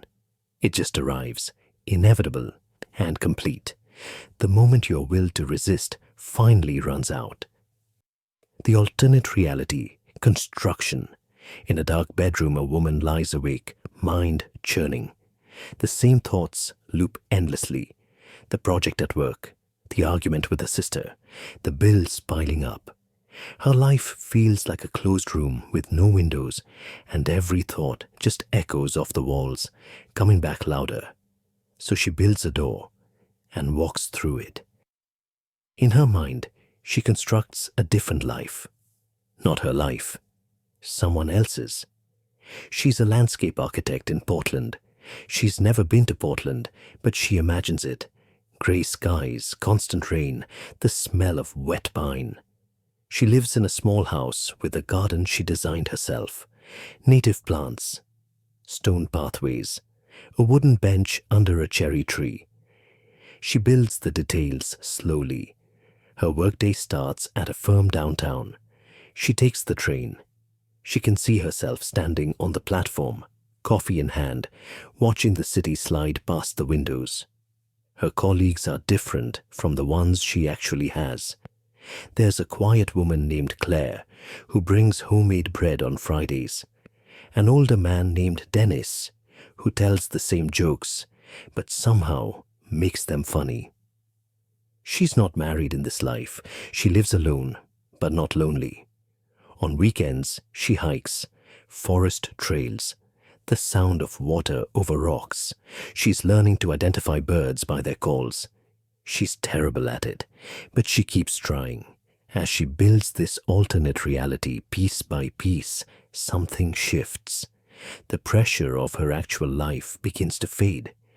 The work project that felt so urgent an hour ago seems distant now, irrelevant, because in this other life, that project doesn't exist. Neither does the argument with her sister. Neither do the bills. She keeps building. She imagines a coffee shop she goes to every Sunday. The barista knows her order.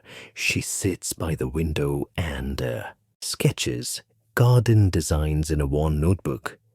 Sometimes a man sits across from her, also alone, also sketching. They don't talk, but there's a comfortable recognition. Maybe one day they will. The creative effort required to construct this life is immense. She's designing a career, a city, relationships, routines. Her brain is working, but not on her problems. It's working on something entirely new. And in that work, the exhaustion finally arrives. Not from stress, but from creation. She's not sure when she stopped building. The details blur. The house in Portland fades. The train ride dissolves. And somewhere between the coffee shop and the trails, she stops being the landscape architect and stops being herself. She's just drifting now in a space between two lives, belonging fully to neither. The alternate reality construction works because it offers complete psychological escape without requiring you to solve anything. You're not fixing your problems. You're not even thinking about them. You're somewhere else entirely. And the brain, given permission to abandon the current stressors, redirects all its energy toward building this new world. This technique taps into the same creative processes writers and artists use when developing fictional characters or worlds. The immersive detail required, the specificity of place, routine, relationship, occupies the mind so fully that anxious thoughts have no room to intrude. In therapy, guided imagery often uses similar principles to help clients step outside traumatic or stressful situations. In video games and virtual reality, this is called presence, the feeling of actually being in another place. Your brain doesn't need the technology. It can create presence on its own through detailed imagination. And once you're fully present in the alternate reality, your actual reality loses its grip. You'll notice that this works best when you avoid fantasy. Don't imagine being a billionaire or a superhero. Keep it mundane, believable, a different job, a different city, simple routines. The more realistic it feels, the more your brain accepts it as a viable alternative, and the easier it becomes to let go of your current concerns. The beauty of this practice is that you're not running from your problems. You're just elsewhere. Building another life requires so much cognitive effort that by the time the structure is complete, you're too tired to maintain it. The alternate reality collapses, but you don't return to your actual life. You just fall through the space between them into sleep. So tonight, if your current reality feels too heavy, build another one. Make it detailed. Make it real. Live in it for a while. And when you finally let it go, don't be surprised if you can't find your way back to where you started, because by then, you'll already be somewhere else entirely. Somewhere quiet, somewhere dark, somewhere finally, mercifully, asleep. Time dilation perception. It's 2:47 a.m. A man lies in bed, clock watching. Each minute feels like an eternity. He checks the time. Only 2 minutes have passed since he last looked. The pressure builds. He's losing sleep, wasting time. Morning is approaching, and he's still awake. The awareness of time passing, or not passing, becomes its own form of torture. He calculates how many hours of sleep he'll get if he falls asleep right now. 6 hours. Now 5.5. Now 5. The numbers shrink, and with them his hope of feeling rested tomorrow. So he stops measuring. Instead, he warps it. He closes his eyes and makes a decision. Time doesn't work the way he thinks it does. Not here.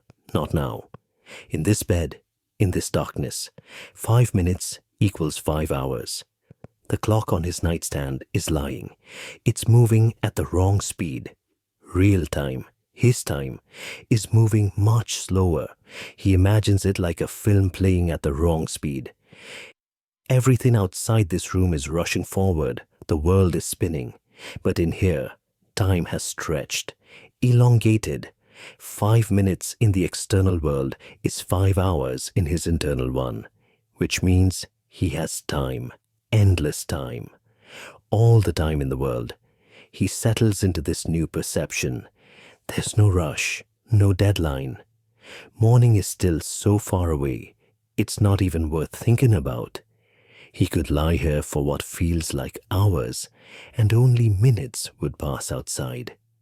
The pressure evaporates. The urgency dissolves. Because if time has dilated, if it's moving at a crawl, then he can't possibly be wasting it. The more he commits to this perception, the stranger his relationship to time becomes. He's not sure anymore how long he's been lying here. Could be minutes, could be hours. The distinction stops mattering. And when time becomes meaningless, when you're no longer racing against it, the anxiety that was keeping you awake simply stops. His breath slows, his mind quiets. He's floating now in a timeless space where there's no such thing as too late or not enough. Just the eternal present, stretched so thin it barely exists at all. The time dilation perception works because our anxiety about sleep is often anxiety about time. The fear that we're running out of it, that we're wasting it, that we won't have enough. But when you fundamentally alter your perception of how time is moving, you remove that fear. If 5 minutes equals 5 hours, then you're not losing anything. You have abundance.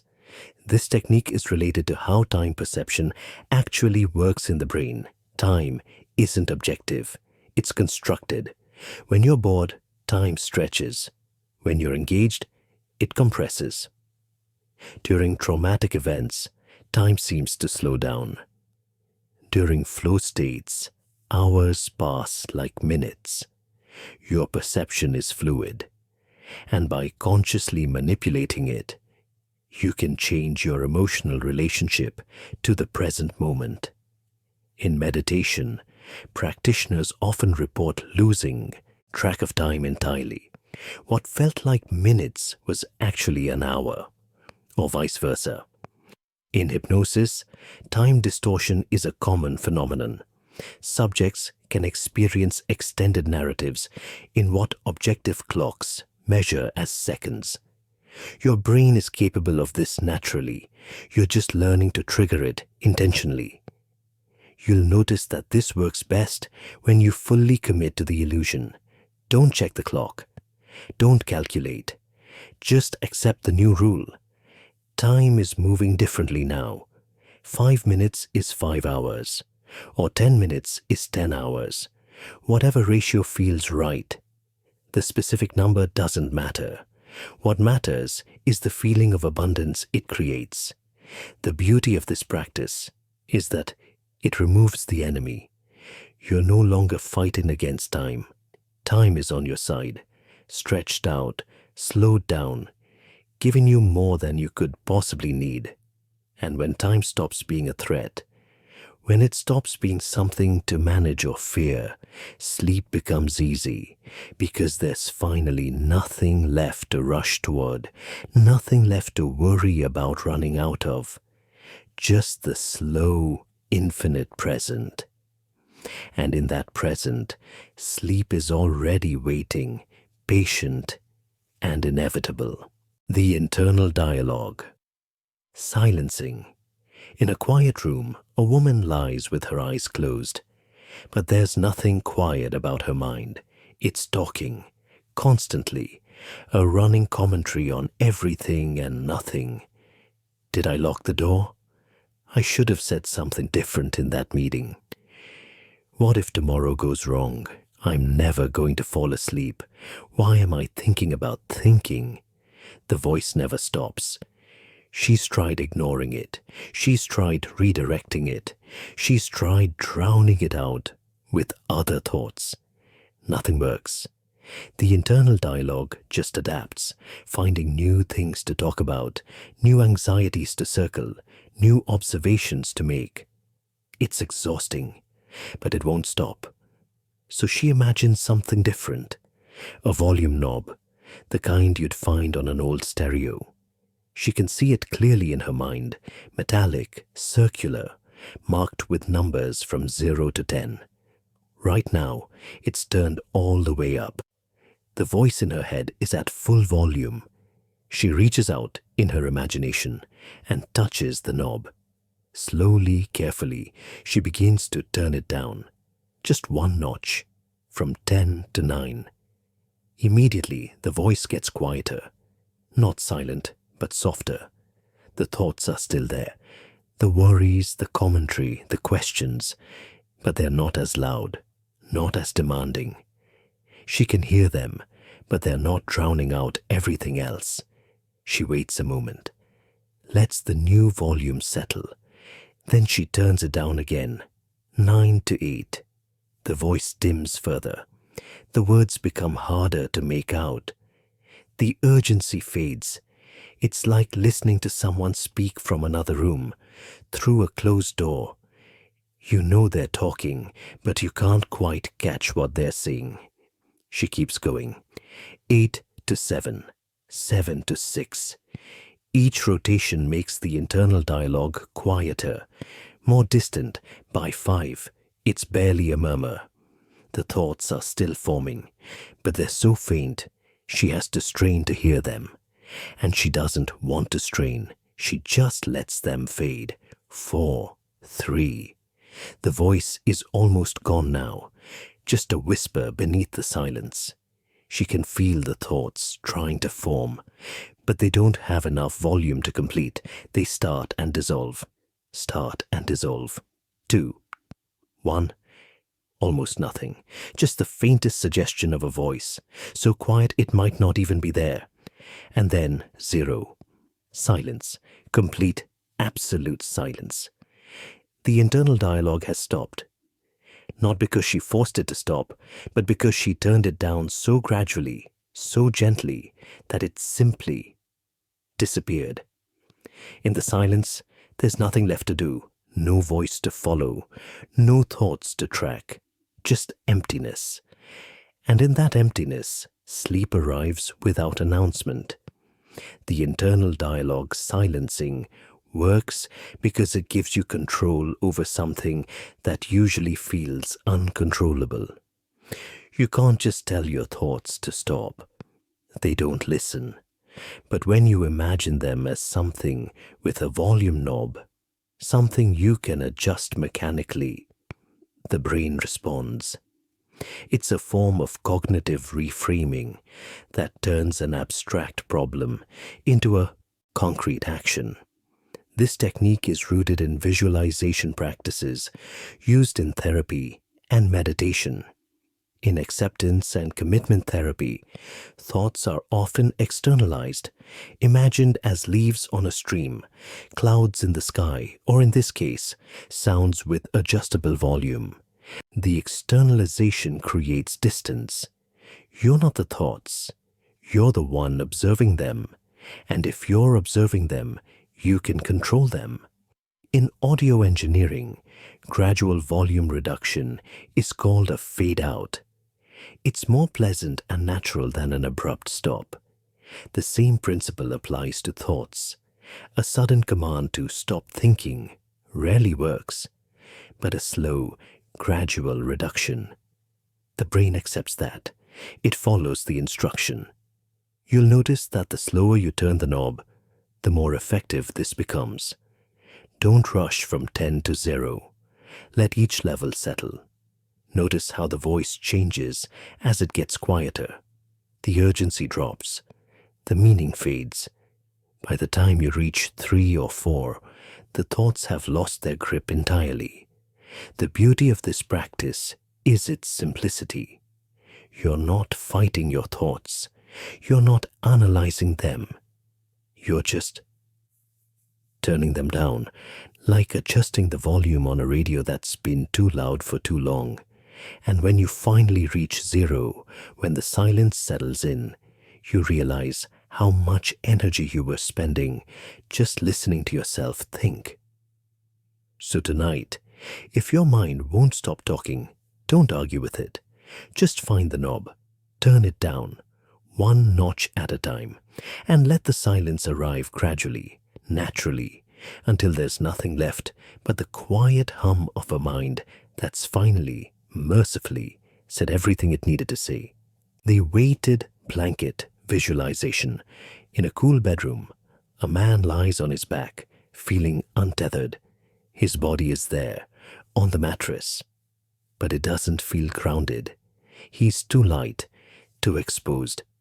Every small movement reminds him he's still awake, still floating on the surface of consciousness with nothing to anchor him down. He's heard about weighted blankets, how they help, the deep pressure stimulation that calms the nervous system. But he doesn't have one, so he decides to create it. He starts at his feet. In his mind, he imagines a heavy blanket being draped across them, not fabric, something denser, a weight that settles in, pressing down gently but firmly. His feet, which felt light and restless, suddenly feel held, pinned. The weight spreads across his ankles, his shins. He can feel the pressure, not real, but real enough. He moves upward. The blanket extends to his knees. The weight increases.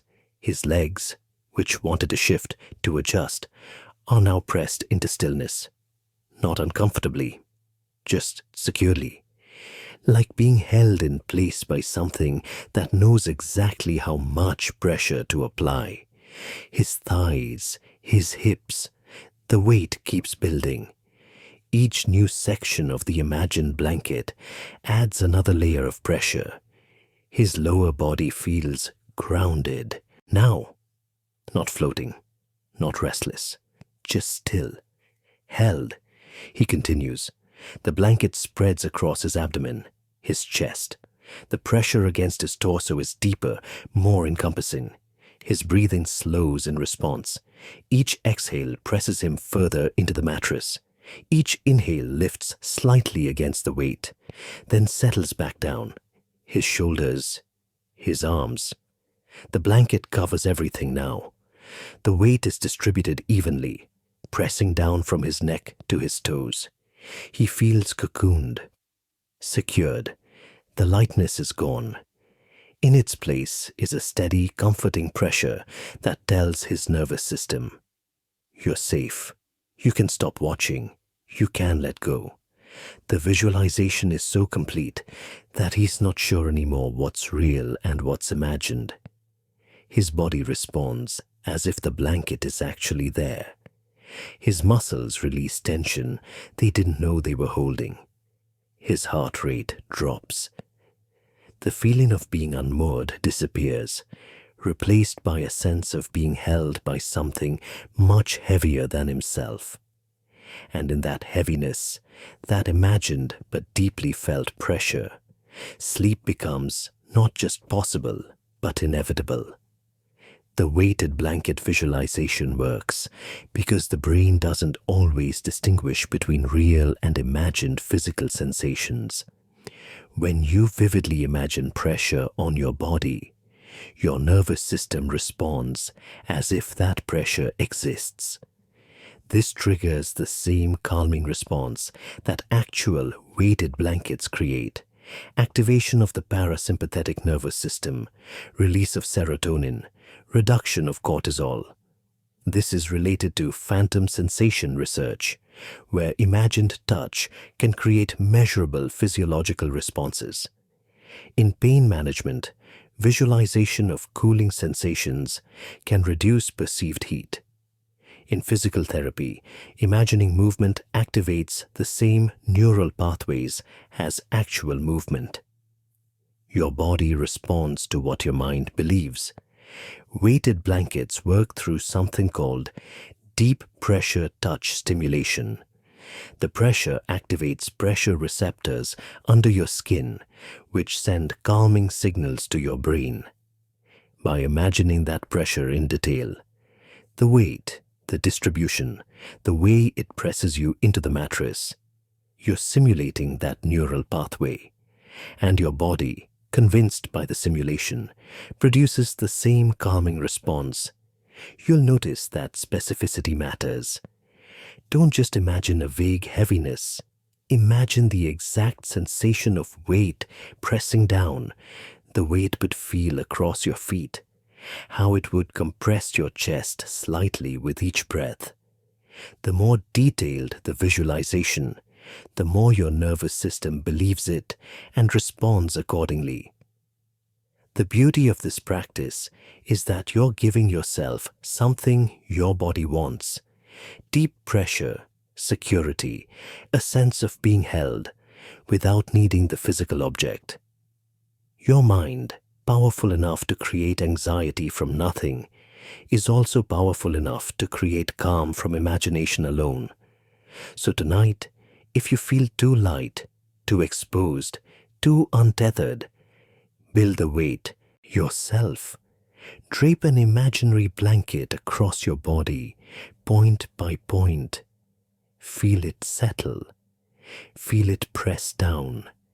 And let your nervous system, convinced by the illusion, respond with the very real gift of deep, grounded, inevitable rest.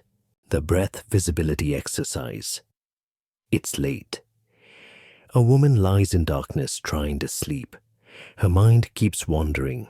Work, conversations, plans, worries.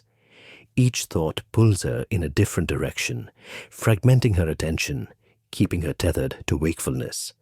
She's tried counting breaths, but by the third or fourth, she's already thinking about something else. So she makes her breath visible. She imagines that when she inhales, the air coming in is blue. Not a vague blue, but vivid, electric, like colored smoke pouring into her lungs. She can see it in her mind, a cool azure stream flowing through her nostrils, down her throat, filling her chest with luminous blue mist. She watches it. The blue smoke moves slowly, deliberately, expanding through her lungs, spreading into every corner. For a moment her chest glows with it. Internal light. Then she exhales. The breath leaving her body is different, gray, ash-colored, like smoke from a dying fire. It pours out of her mouth in a slow, steady stream, carrying with it everything stale, everything heavy.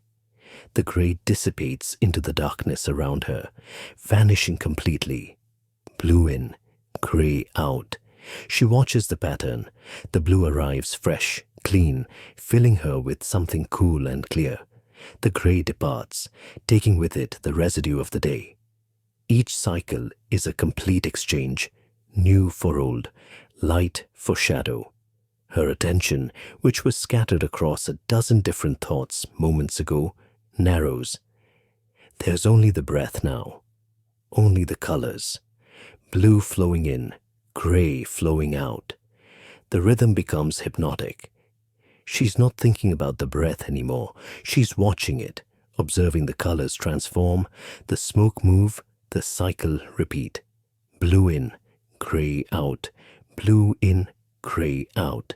The thoughts that were pulling at her have nowhere to land. Her attention is occupied. Not by effort, but by observation. The colors are too vivid, too compelling to ignore.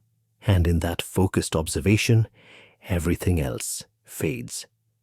She's not sure when the colors started to blur, when the blue became dimmer, when the gray stopped being distinct. They blend now, becoming something softer, less defined. And somewhere in that blending, she stops watching altogether. The breath continues without her observation. And she's gone. The breath visibility exercise works because it transforms an abstract process into something concrete and visual. The mind has trouble staying focused on invisible breath. But when you add color, texture, movement, when you make it something you can see, attention locks on naturally. And sustained attention on a single, repetitive process is one of the fastest routes to sleep. This technique borrows from pranayama visualization in yoga, where breath is often imagined as light or energy moving through the body.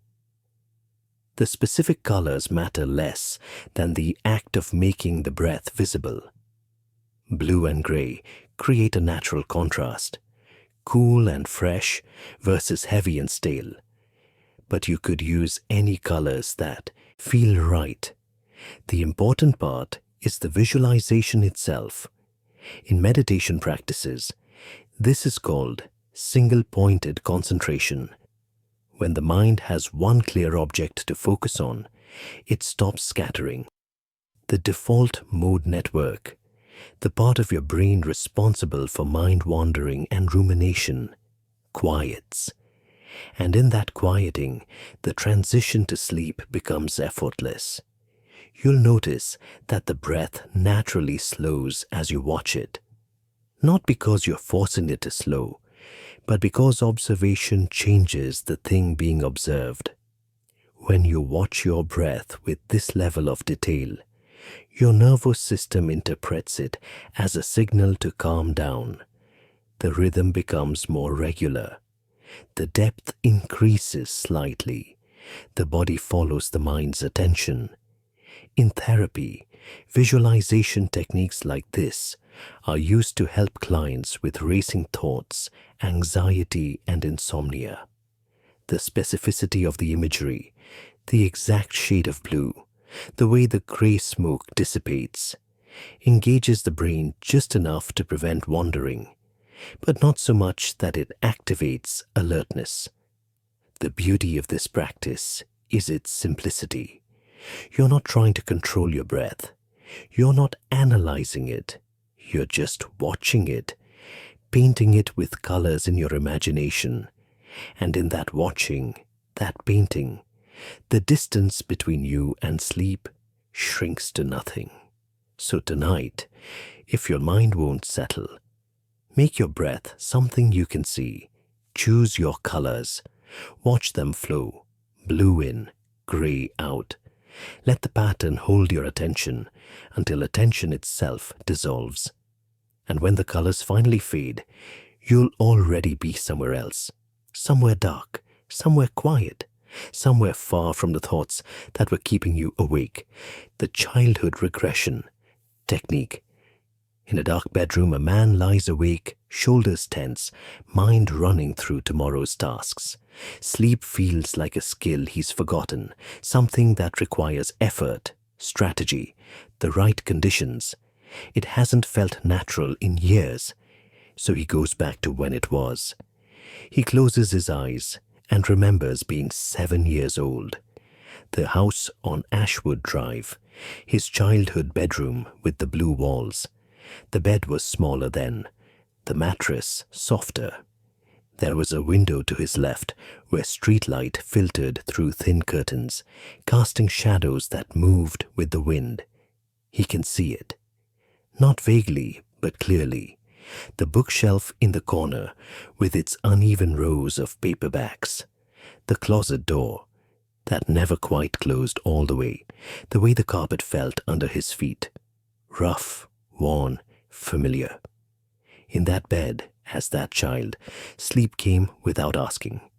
It arrived the moment his head hit the pillow.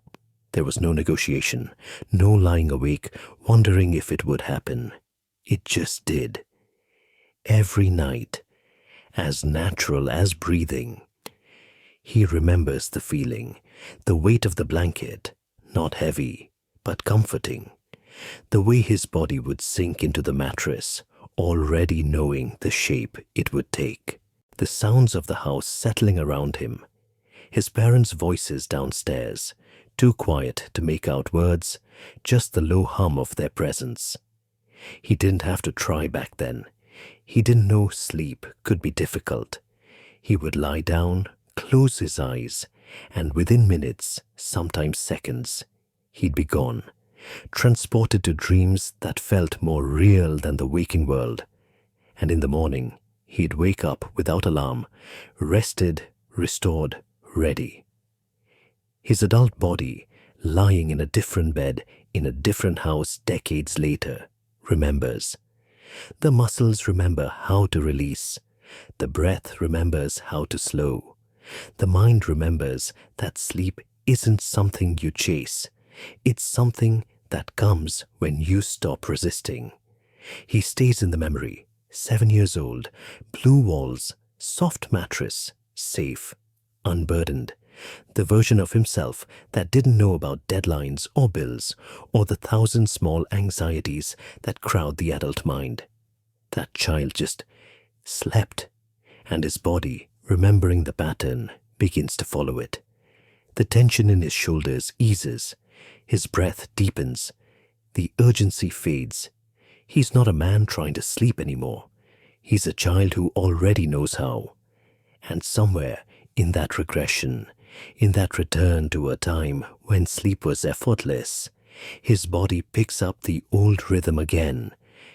The childhood regression technique works because your nervous system has memory. The feeling of falling asleep easily, of surrendering to rest without resistance, is stored somewhere in your body. When you return to that time mentally, you're not just remembering, you're accessing a neurological pattern that still exists, dormant but intact. This is related to something called state-dependent learning. Your brain encodes memories with emotional and physical context. When you recreate that context, The feeling of being in your childhood bed, the sense of safety, the absence of adult worries. You also recreate the physiological state that accompanied it, including the ease of falling asleep. In therapy, age regression is used to help clients access resources they had in earlier life stages. The confidence they felt at 12, the creativity they had at 5, the resilience they showed at 16. These aren't lost. They're just buried. And by returning to that time mentally, you can access those states again. You'll notice that the more sensory detail you include, the more effective this becomes. Don't just think about your childhood bedroom. Feel the texture of the sheets, smell the air, hear the specific sounds. The more fully you inhabit that memory, the more your body believes it's there. And once it believes it's there, it remembers how sleep used to work. The beauty of this practice is that it reminds you of something you've forgotten. You already know how to do this. Sleep isn't a new skill you need to learn. It's an old one you just need to remember. And the 7-year-old version of you, the one who never questioned whether sleep would come, is still there. Still available. Still ready to show you how easy it used to be. So tonight, if sleep feels impossibly complicated, go back. Find the bed you slept in as a child. Lie down in it in your mind. Feel the safety, the simplicity, the absolute certainty that when you closed your eyes, sleep would arrive. And let your body, which never forgot, follow the pattern it learned decades ago. The one that says, this is easy, this is natural, this is how it's always been.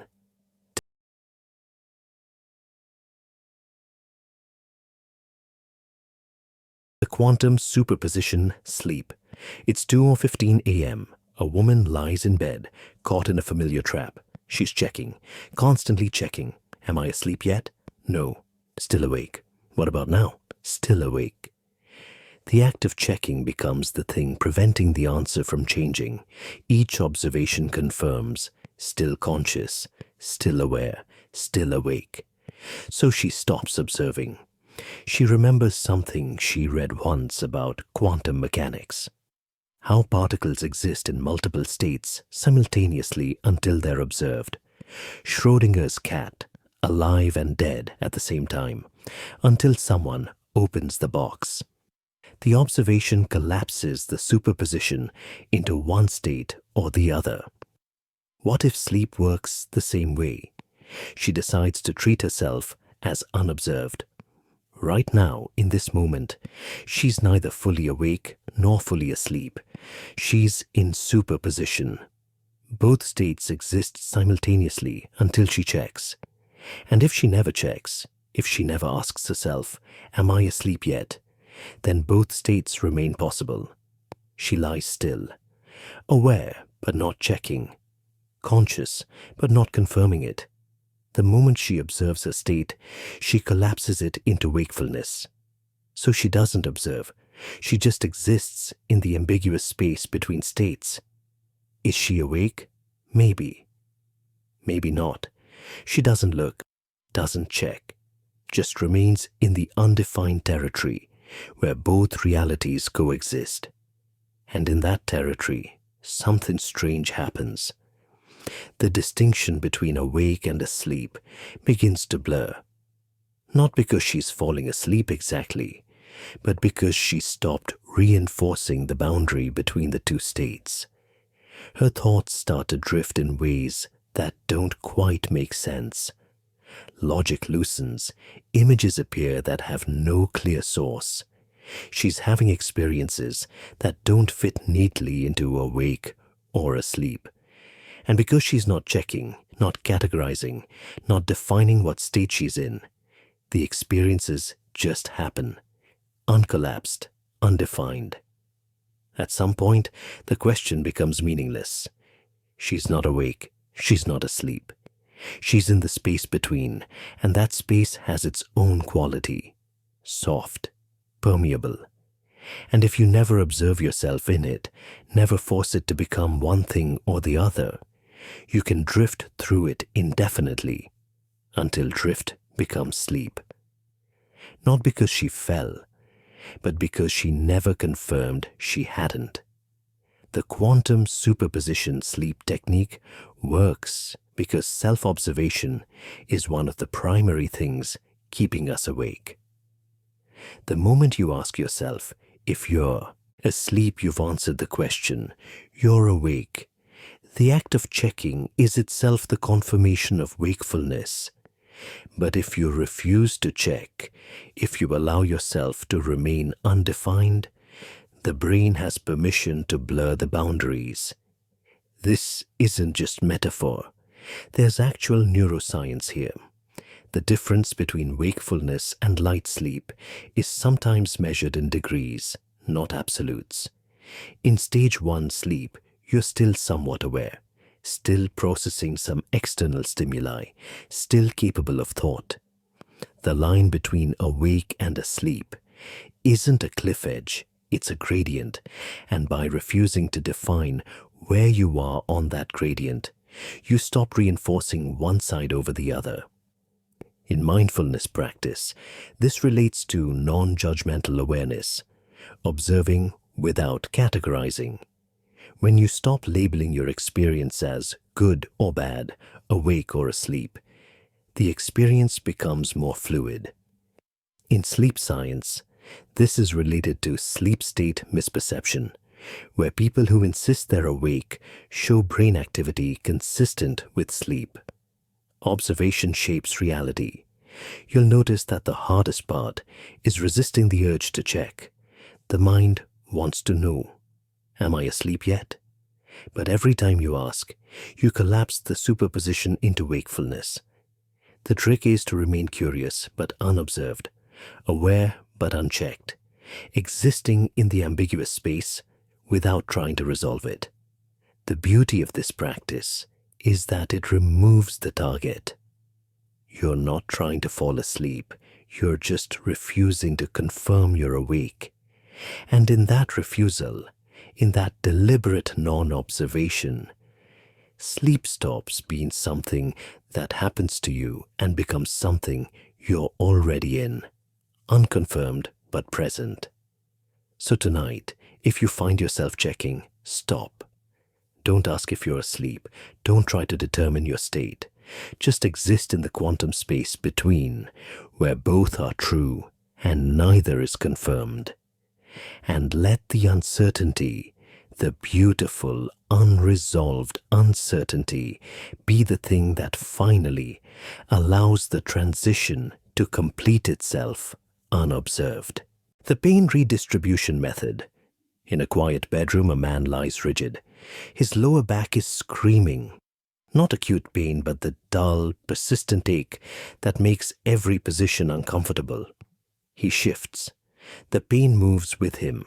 He tries lying on his side, still there, on his stomach, worse.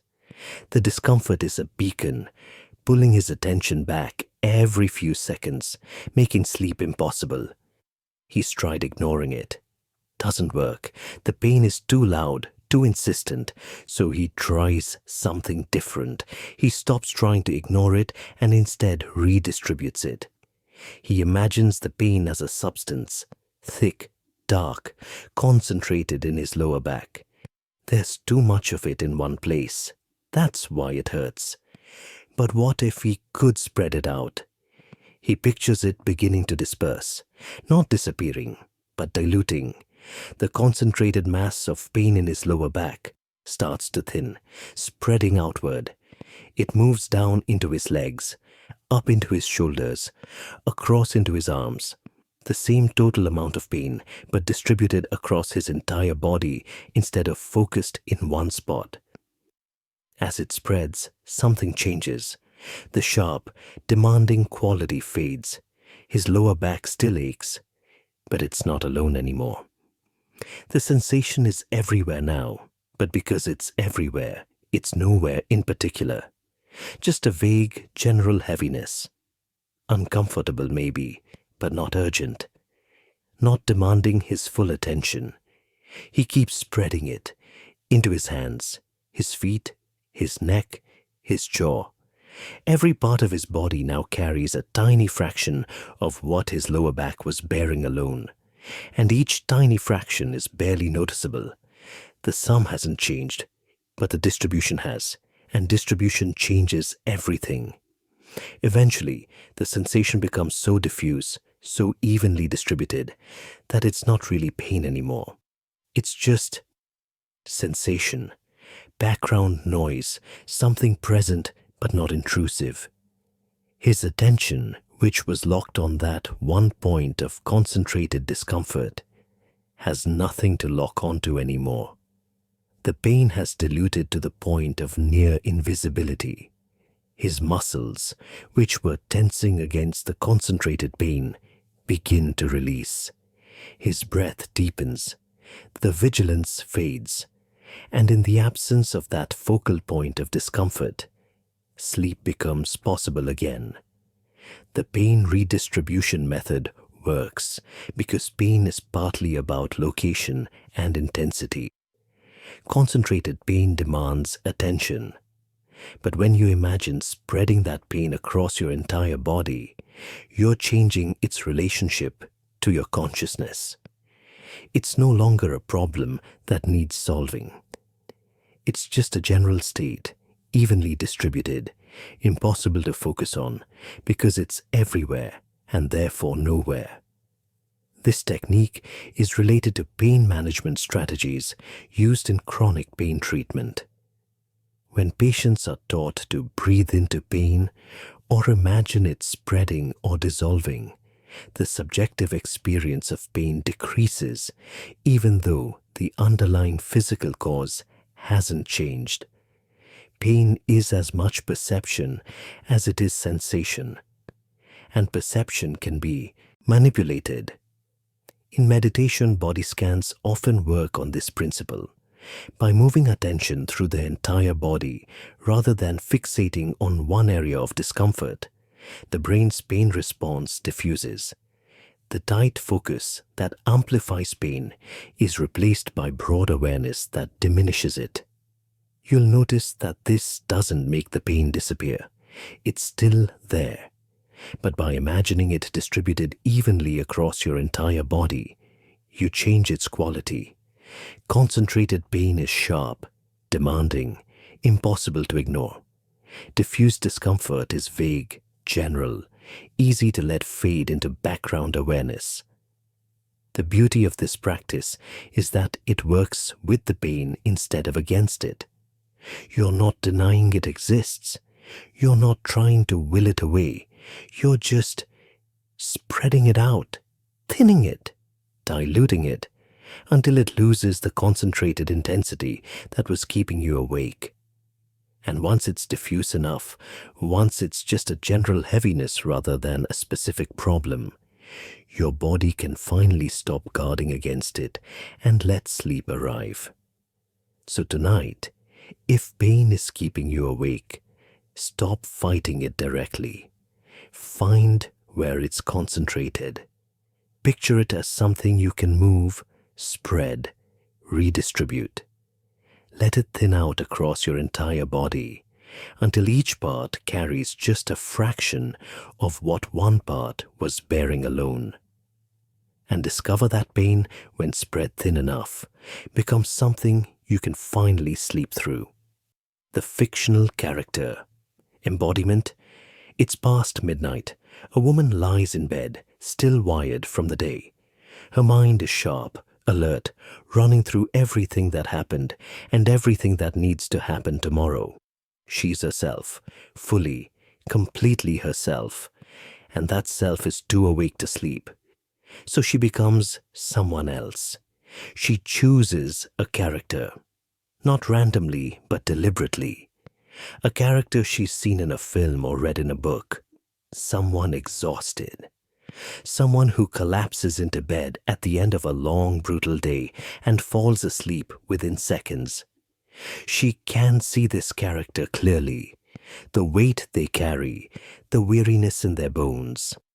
She starts to embody them. First, the physical posture. How would this character lie? Not stiff and alert, like she's lying now, but heavy, depleted. She lets her body sink deeper into the mattress the way someone completely spent would. Arms loose, legs relaxed, head settling into the pillow with the weight of someone who has nothing left to give. Then the breath. Her own breath is shallow, quick, the breath of someone still engaged with the world. But this character, their breath would be slow, deep, the kind that comes when the body is shutting down from exhaustion. She matches it, breathes like someone who's already halfway to unconscious. The thoughts change next. She's not thinking about her own life anymore. She's thinking, no feeling, what this character would feel. The bone-deep tiredness, the relief of finally being horizontal. The surrender that comes when you've pushed too far and your body just gives up. She can feel it now. Not her exhaustion, but theirs. And the strange thing is, the more she embodies this character's tiredness, the more her own body responds as if it's real. Her muscles release tension. Her mind quiets. The alertness fades because she's not the alert woman lying in bed anymore. She's this character, and this character is exhausted. She goes deeper into the role. What would this character's last thought be before sleep? Not planning, not worrying, just relief, just the grateful darkness. She thinks that thought, feels that feeling, and her body, following the script she's given it, begins to perform the next scene. The scene where the character falls asleep. And somewhere in the performance, the boundary between acting and being dissolves. She's not pretending to be exhausted anymore. She is. The character's tiredness has become her own. And when the character closes their eyes and surrenders to sleep, so does she.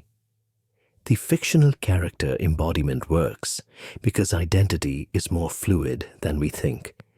When actors fully inhabit a role, their physiology changes, their body language shifts, their emotional state adapts. The same mechanism is available to you. When you embody someone exhausted, someone who sleeps deeply and easily, your nervous system responds as if that's who you are. This is related to method acting techniques, where performers don't just pretend to feel emotions. They access real emotional states by fully inhabiting the character's circumstances. In therapeutic settings, role-playing can help clients access different parts of themselves or practice new behaviors. Your brain responds to the role you're playing, even when you're the only audience. In neuroscience, this connects to mirror neurons and embodied cognition, the idea that mental states and physical states are deeply interconnected. When you adopt a character's posture, breath pattern, and internal narrative, your brain begins to generate the corresponding emotional and physiological state. You're not faking exhaustion, you're creating it through embodiment. You'll notice that the more specific the character, the more effective this becomes. Don't just imagine someone tired. Choose a specific character. Remember how they move, how they sound, what their exhaustion looks like. The detail makes the embodiment more complete and the physiological response more authentic. The beauty of this practice is that it gives you permission to be someone else. Someone without your concerns, your alertness, your reasons for staying awake. Someone whose only role in this moment is to be completely, utterly spent. And when you play that role fully enough, Your body forgets it's acting and starts believing the script. So tonight, if you're too awake to sleep, stop being yourself. Choose someone exhausted. Embody them completely. Feel their tiredness in your bones. Breathe their breath. Think their thoughts.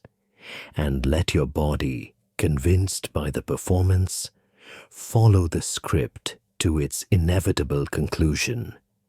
The scene where the character finally, mercifully, falls asleep. The darkness consumption. It's late. A man lies in bed, eyes closed, but the darkness behind his eyelids feels thin, insubstantial. Light still bleeds through, not real light, just the phantom glow of a mind that won't dim. His consciousness remains stubbornly present, illuminated, refusing to fade. So he changes what darkness is. He stops thinking of it as absence.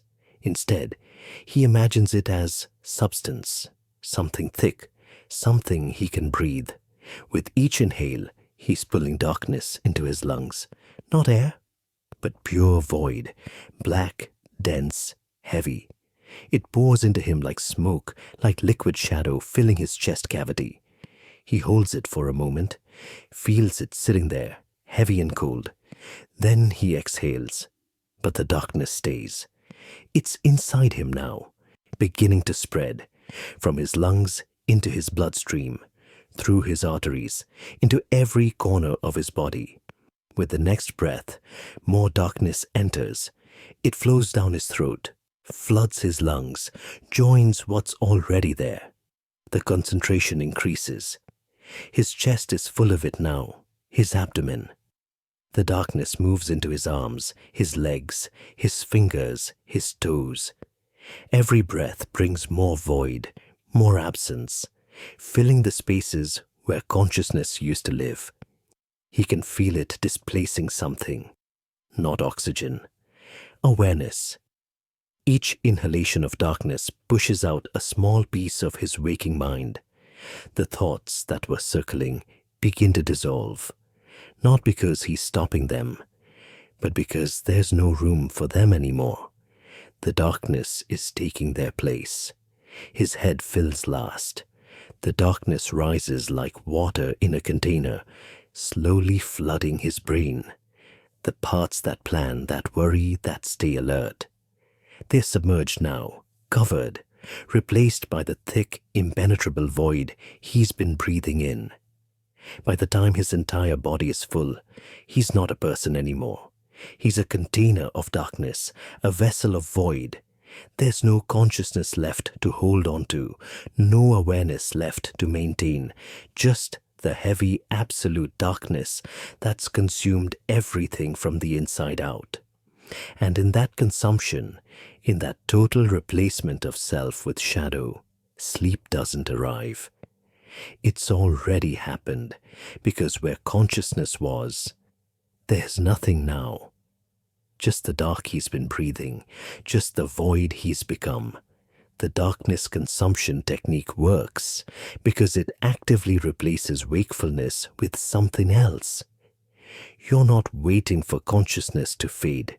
You're systematically filling your body with its opposite, breath by breath, until there's no room left for awareness.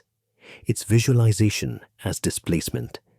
This practice taps into ancient breathing meditations, where practitioners imagine inhaling specific qualities: light, energy, peace. Here, you're inverting it, breathing in absence, void. The physiological act of slow, deep breathing triggers the parasympathetic nervous system. But the visualization amplifies the effect by giving your mind something concrete to focus on while it shuts down. In certain meditation traditions, practitioners visualize dissolving into emptiness or merging with darkness as a way to transcend ego and reach deeper states. The principle is similar, using darkness not as something to fear, but as something to become. When you imagine yourself being filled and replaced by void, The ego-driven alertness has nowhere to anchor. You'll notice that this works best when you make the darkness tangible, not just visual but physical. Feel its weight, its coldness, its density. The more real it feels, the more completely it can displace the thoughts and sensations that keep you awake. The beauty of this practice is its simplicity and power. You're not trying to calm your mind, you're replacing it, breath by breath, thought by thought, awareness by awareness, until there's nothing left but the darkness you've consumed. And darkness, by definition, is where consciousness cannot exist. So tonight, if awareness won't fade on its own, breathe it out and breathe in something else. Darkness, void, absence. Let it fill you completely, and discover that when you become the darkness, when there's nothing left inside you but empty shadow, sleep isn't something you fall into. It's simply what you've become. The Muscle Confusion Protocol. In a dark bedroom, a woman lies rigid. Her body won't settle into any recognizable pattern. She's tried progressive relaxation, tense and release, starting at the toes, working upward. It didn't work. Her body just followed the predictable sequence and then returned to its baseline tension. The routine was too familiar. Her muscles knew what was coming, so she breaks the pattern. She starts with her left hand, squeezes it into a fist, holds for 3 seconds, releases. Then nothing. She waits. Her body expects the right hand next, or maybe the forearm, but she skips to her right ankle instead, flexes it hard, holds, releases. The randomness is immediate. Her nervous system can't predict what's coming. Next, her jaw. She clenches it, holds, lets go. Then her left shoulder, then her right calf. There's no sequence, no logic, just random jumps from one muscle group to another, each tensing and releasing in isolation while the rest of her body waits in confusion. Her neck, her right thigh, her left foot, the back of her scalp. She tenses it in a way she didn't even know was possible, then releases. Her lower back, her right forearm, her face, all of it scrunched tight, then soft. The unpredictability does something her structured relaxation couldn't. Her body stops anticipating. It can't fall into a familiar groove because there is no groove. Each muscle tension is a surprise.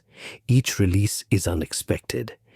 And in that state of confusion, the body's normal tension patterns begin to dissolve. She keeps going, but slower now. The jumps between muscle groups grow more random. Right eyelid, left buttock, right shoulder blade, tongue. The absurdity of it almost makes her laugh. But the confusion is working. Her body doesn't know what to hold on to anymore. The usual places she carries tension, shoulders, jaw, lower back, they're not special anymore. They're just part of the random sequence, no more important than her left pinky toe. After several minutes of this chaotic protocol, she stops, lies completely still, and her body, exhausted from trying to predict the unpredictable, just gives up. The tension that was distributed across her frame in familiar patterns has nowhere to reform. The confusion has disrupted the architecture. And in that disruption, deep relaxation floods in to fill the space.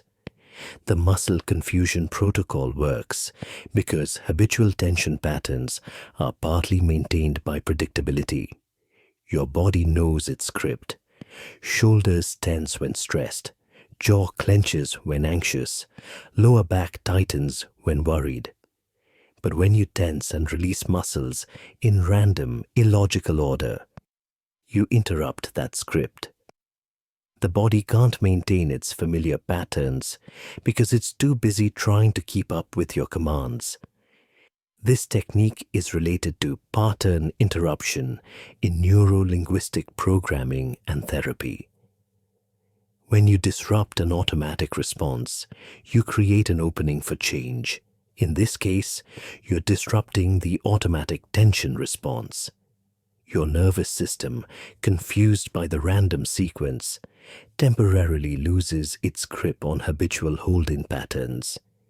In physical therapy, unpredictable movement patterns are sometimes used to retrain the nervous system after injury. The randomness forces greater neural engagement and prevents compensation patterns from forming. Here, you're using that same principle not to build strength, but to release it. You'll notice that the more random you make the sequence, the more effective this becomes. Don't follow any anatomical logic.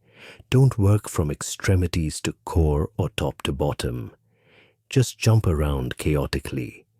The goal is confusion, not coverage. You're not trying to relax every muscle. You're trying to confuse the tension pattern itself. The beauty of this practice is that it turns relaxation into a game your body can't win. It keeps trying to figure out the pattern, to predict what's next, to maintain its familiar holding strategy. But there is no pattern, and eventually, exhausted from trying to keep up, it surrenders. Not because you forced it to relax, but because confusion is more tiring than holding on. So tonight, if your body won't release its tension, stop following the script. Jump around randomly, confuse the system, and watch as your body, unable to maintain predictable patterns of holding, finally lets everything go at once. The self-hypnosis spiral. It's past midnight. A man lies still, eyes closed. His mind is too active, too sharp, moving from thought to thought without rest. He needs something to occupy it, something that will hold his attention but slowly drain it away. So he creates a spiral. In the darkness behind his eyelids, he pictures it clearly. A simple spiral, like a nautilus shell or a galaxy viewed from above. It's rotating, slowly, clockwise. The center is dark, the outer edges lighter. It spins in place, turning around its own center point, hypnotic and endless. As he watches the spiral rotate, he begins to speak, silently inside his mind. With each complete rotation, he repeats the same phrase, "I am getting sleepier." The spiral turns. "I am getting sleepier." It completes another rotation. "I am getting sleepier." Again, "I am getting sleepier." The repetition is mechanical, rhythmic. The spiral's rotation provides the beat, and the phrase follows it obediently. There's no variation, no elaboration, just the same words over and over, synchronized with the spinning. "I'm getting sleepier." At first, the phrase feels like a lie. He's awake, alert, but he keeps saying it anyway. The spiral keeps turning, the words keep coming, and slowly, something begins to shift. Not because he believes the words, but because the repetition itself is creating a trance state. "I am getting sleepier." His focus narrows. There's only the spiral now, only the rotation, only the phrase. Everything else has fallen away.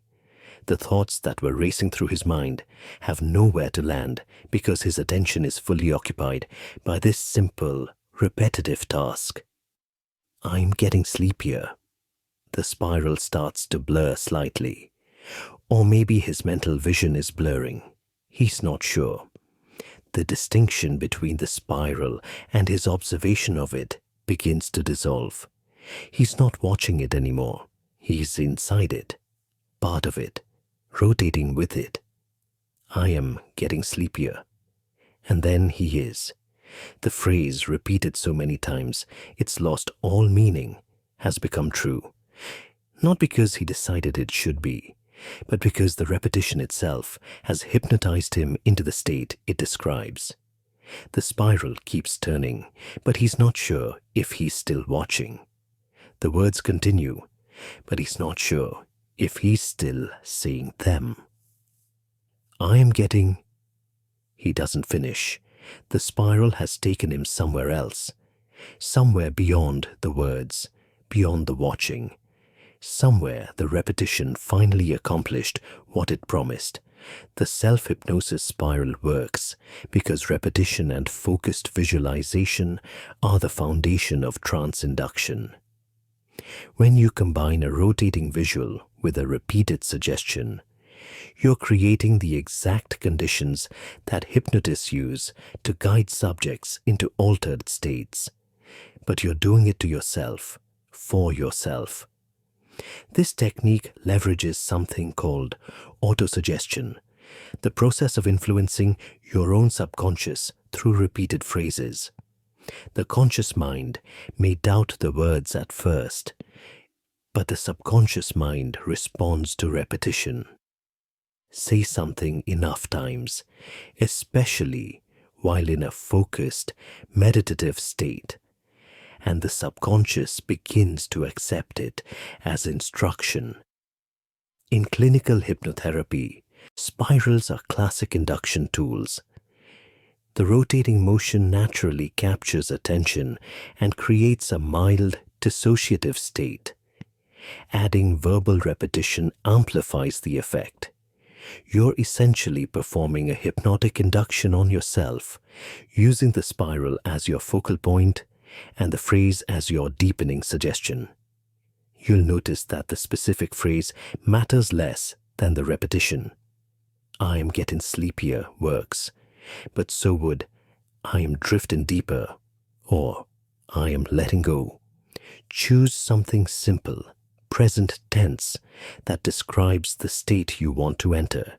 Then repeat it until the words lose meaning and become pure rhythm. The beauty of this practice is that it occupies your conscious mind completely while simultaneously programming your subconscious. Your attention is locked on the spiral and the phrase, so racing thoughts can't intrude. And with each repetition, your subconscious receives the instruction and begins to comply, pulling you deeper into the state you're describing. So tonight, if your mind needs something to hold on to, give it a spiral. Watch it turn. And with each rotation, tell yourself the truth that isn't true yet, but will be soon. That you're getting sleepier. That sleep is coming. That you're already beginning to drift. Say it enough times, and eventually the words will stop being a suggestion and become a simple description of what's already happened. The emotional anesthesia. In a quiet room, a woman lies awake, her chest tight with anxiety. Tomorrow's presentation, the conversation she needs to have, the decision she's been avoiding. Each worry pulses through her, keeping her alert, activated, ready to respond to threats that exist only in her imagination. Her emotions are loud, demanding, refusing to quiet. So she numbs them. She imagines a syringe, medical, precise, filled with emotional Novocaine, not a real substance, but something that works on feelings the way anesthesia works on physical sensation. She can see it clearly. The clear liquid, the thin needle, the slow-pushing plunger. She starts with the anxiety. She pictures injecting it directly into that tight feeling in her chest. The needle slides in, the plunger depresses, and the Novocaine spreads. Cool, numbing. The anxiety, which was sharp and insistent moments ago, begins to dull. The edges soften. The urgency fades. It's still there. She can sense it. But it's distant now, muffled, like a sound heard through thick walls. Next, the excitement that's been keeping her wired, the anticipation of tomorrow, the mental rehearsal of conversations, the planning that won't stop. She injects that too. finds where it lives in her body, somewhere in her throat, her solar plexus, and numbs it. The bright electric quality dims, becomes flat, neutral. The worry about the decision she needs to make, inject, numb, gone. The frustration about the thing that happened last week, inject, numb, gone. One by one, she identifies each emotion that's keeping her awake and administers the anesthesia. Not violently, not angrily, just methodically, clinically. Each injection spreads its cooling numbness through the emotional landscape, turning vivid feelings into vague, distant sensations. After several minutes of this systematic numbing, she takes inventory. The anxiety, still technically present, but she can't feel it anymore. The excitement, muted to near silence. The worry, the frustration, the anticipation, all of it has been anesthetized. Her emotional field, which was a chaotic storm of competing feelings, is now flat, calm, a blank slate. And on that blank slate, sleep can finally write itself. The emotional anesthesia technique works because hyperarousal, emotional or physical, is one of the primary barriers to sleep. When your emotions are loud, your nervous system stays activated. But when you imagine systematically numbing each emotion, you're using visualization to create the psychological equivalent of sedation. This is related to affect regulation techniques used in therapy, where clients learn to modulate overwhelming emotions. Here, you're not processing or resolving the emotions.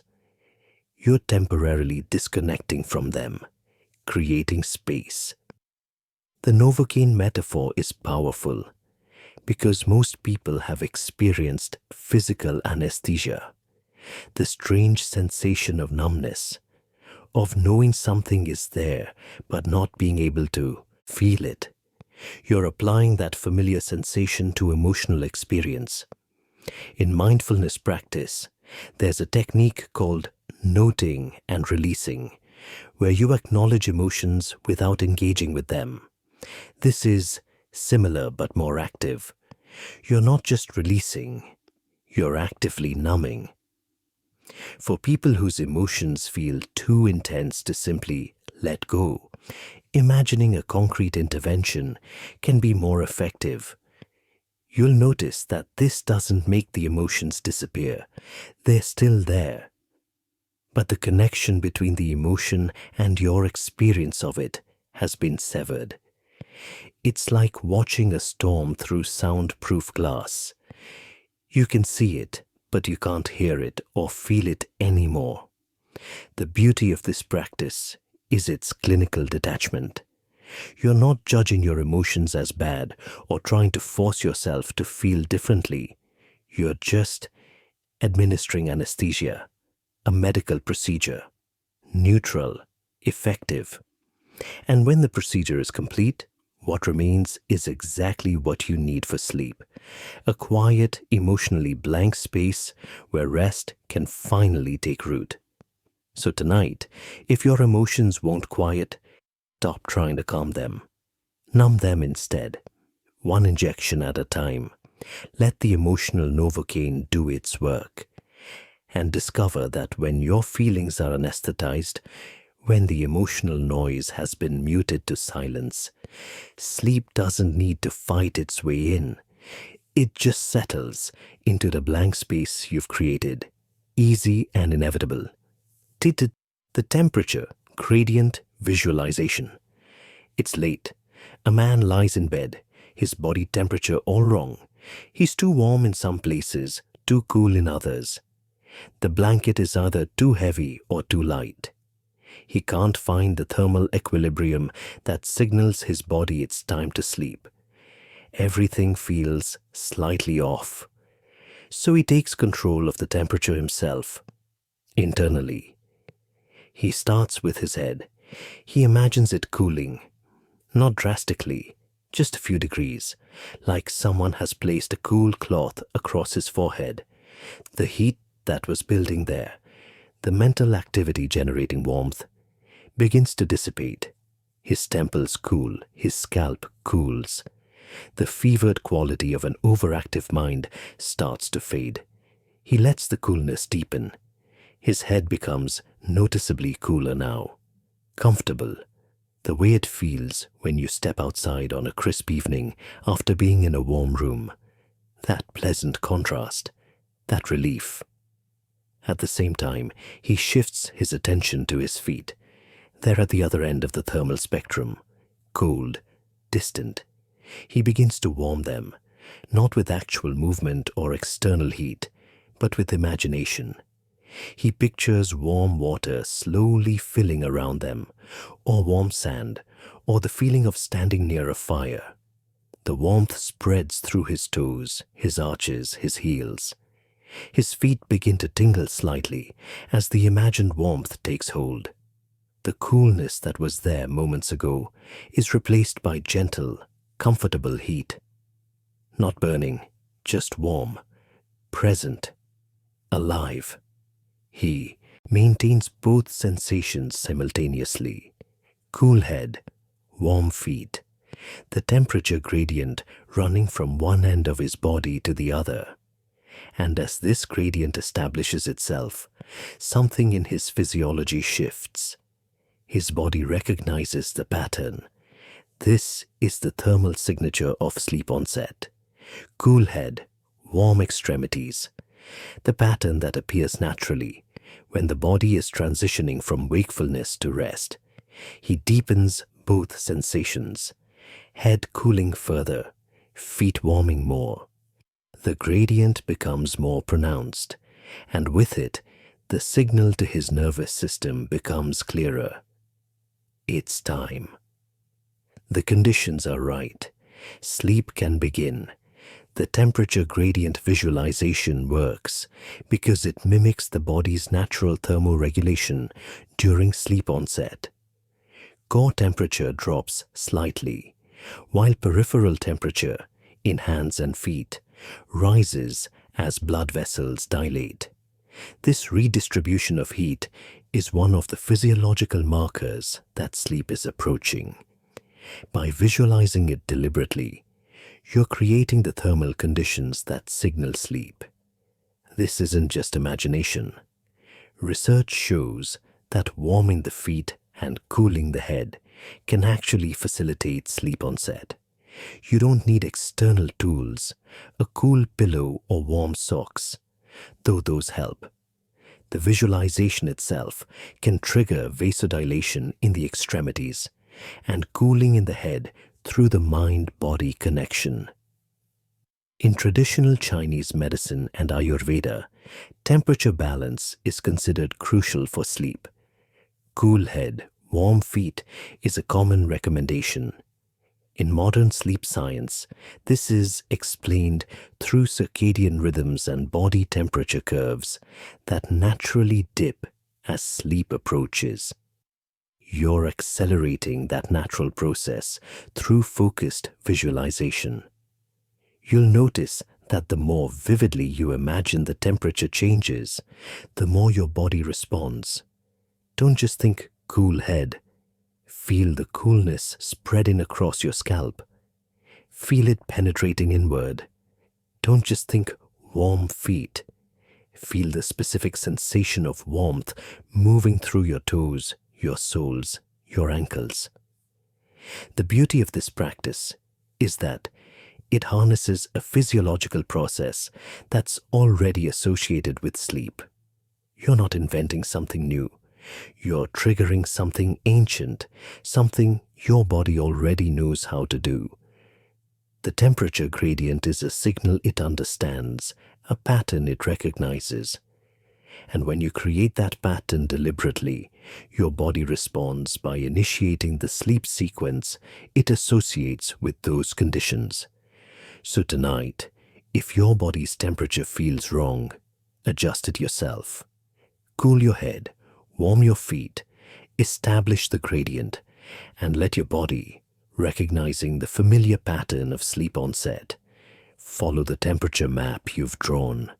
From the cool clarity of a resting mind to the warm comfort of relaxed extremities, from wakefulness to sleep, 1 degree at a time.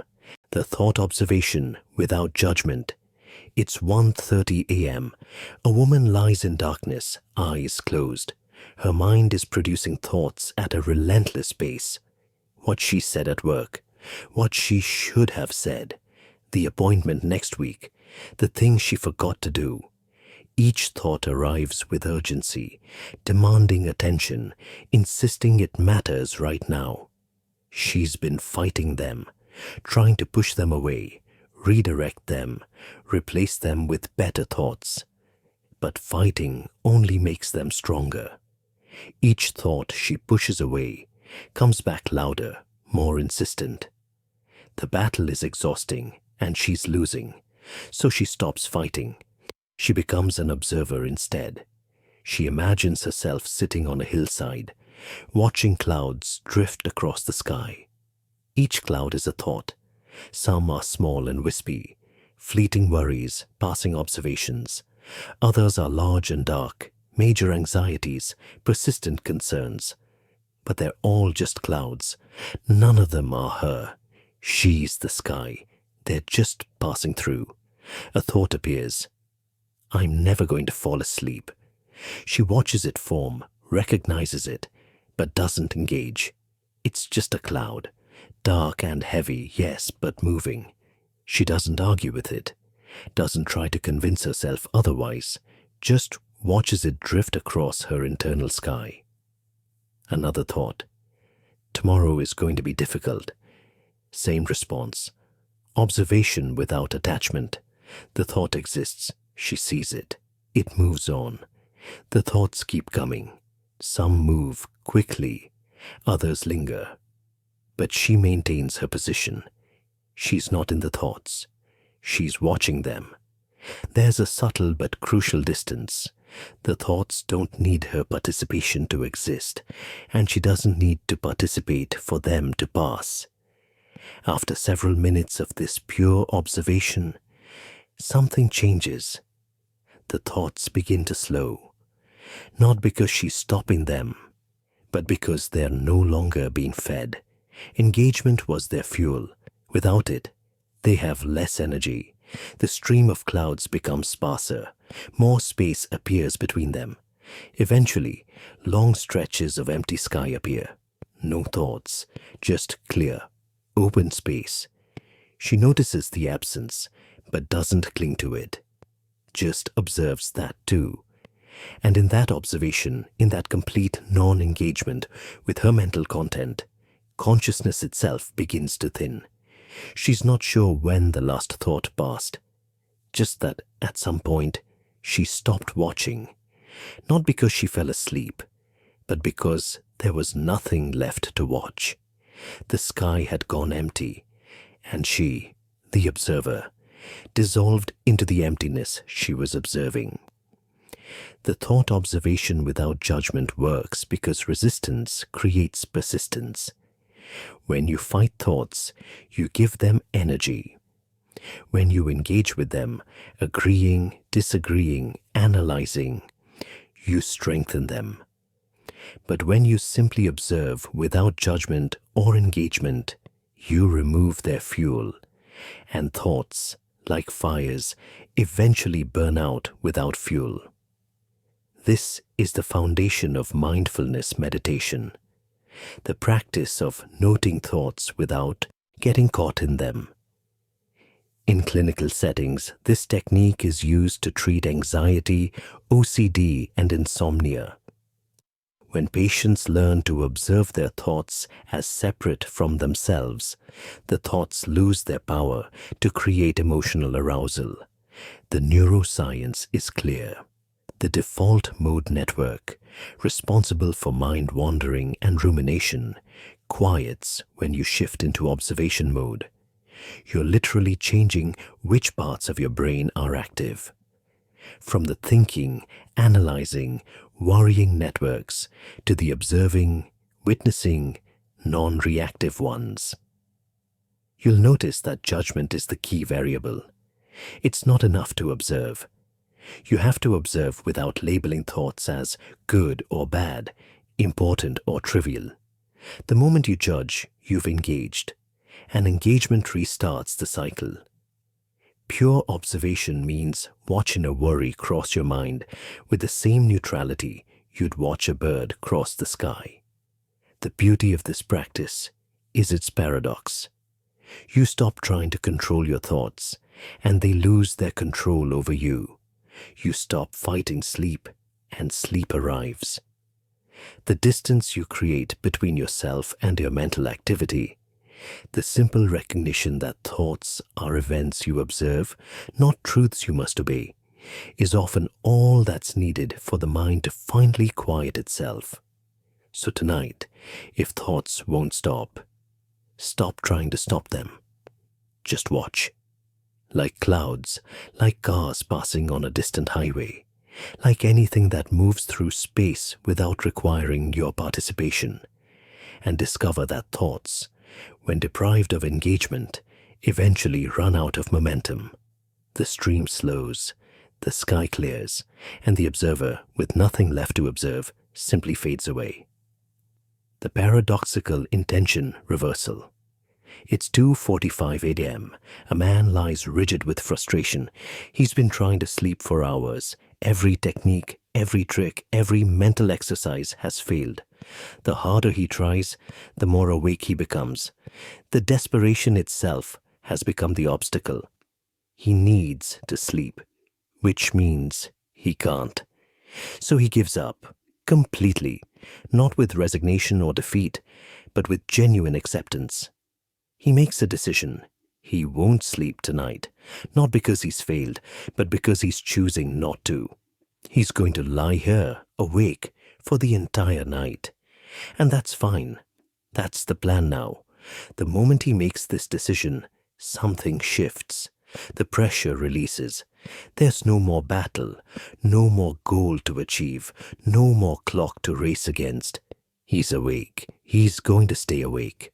And with that acceptance, the urgency that was keeping him tense, alert, vigilant, it evaporates.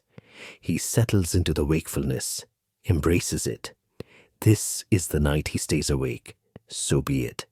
His body, receiving this message, stops bracing against sleep's absence. The muscles that were tight with effort begin to soften. The mind that was desperately seeking sleep stops searching. Because there's nothing to seek. He's already where he's supposed to be, awake. He lies there, peacefully awake, no longer fighting, no longer wanting something he doesn't have, just existing in the present state without resistance. And in that state of complete acceptance, something unexpected happens. His eyelids grow heavy. His thoughts begin to drift in ways they wouldn't while he was trying to control them. The wakefulness, which felt so solid and permanent when he was fighting it, begins to feel more like a suggestion than a fact. Because he's not holding on to it anymore. He's not holding on to anything. Within minutes of fully accepting he won't sleep, he's drifting. Not because he tried, but because he stopped trying. Not because he wanted it, but because he stopped wanting. The paradox completes itself. The moment he embraced insomnia, insomnia lost its grip. The paradoxical intention reversal works because resistance creates tension, and tension maintains wakefulness. When you desperately want to sleep, your body interprets that desperation as a signal that something is wrong, that you need to stay alert. But when you accept insomnia completely, when you remove all resistance to being awake, the physiological arousal has nothing to push against. This technique comes from logotherapy, developed by Viktor Frankl. He discovered that when patients with insomnia were told to try to stay awake, to embrace the symptom rather than fight it, they often fell asleep quickly. The intention to sleep was creating performance anxiety. Removing that intention removed the anxiety. In clinical trials, paradoxical intention has shown significant effectiveness for insomnia. It works because sleep is a paradoxical state. The harder you try to achieve it, the more elusive it becomes. It requires surrender, not effort. And surrender becomes possible only when you stop fighting what is. You'll notice that this only works if the acceptance is genuine. You can't trick yourself. If you're accepting insomnia as a strategy to fall asleep, you're still trying to fall asleep. The acceptance has to be real, complete, without hidden agenda. You have to truly be okay with staying awake all night.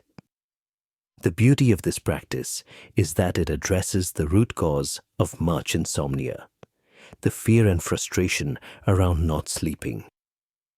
When you remove that fear by accepting the thing you were afraid of, the nervous system calms. And a calm nervous system naturally drifts towards sleep, even when you're not trying. So tonight, if sleep feels impossible, stop chasing it. Accept its absence.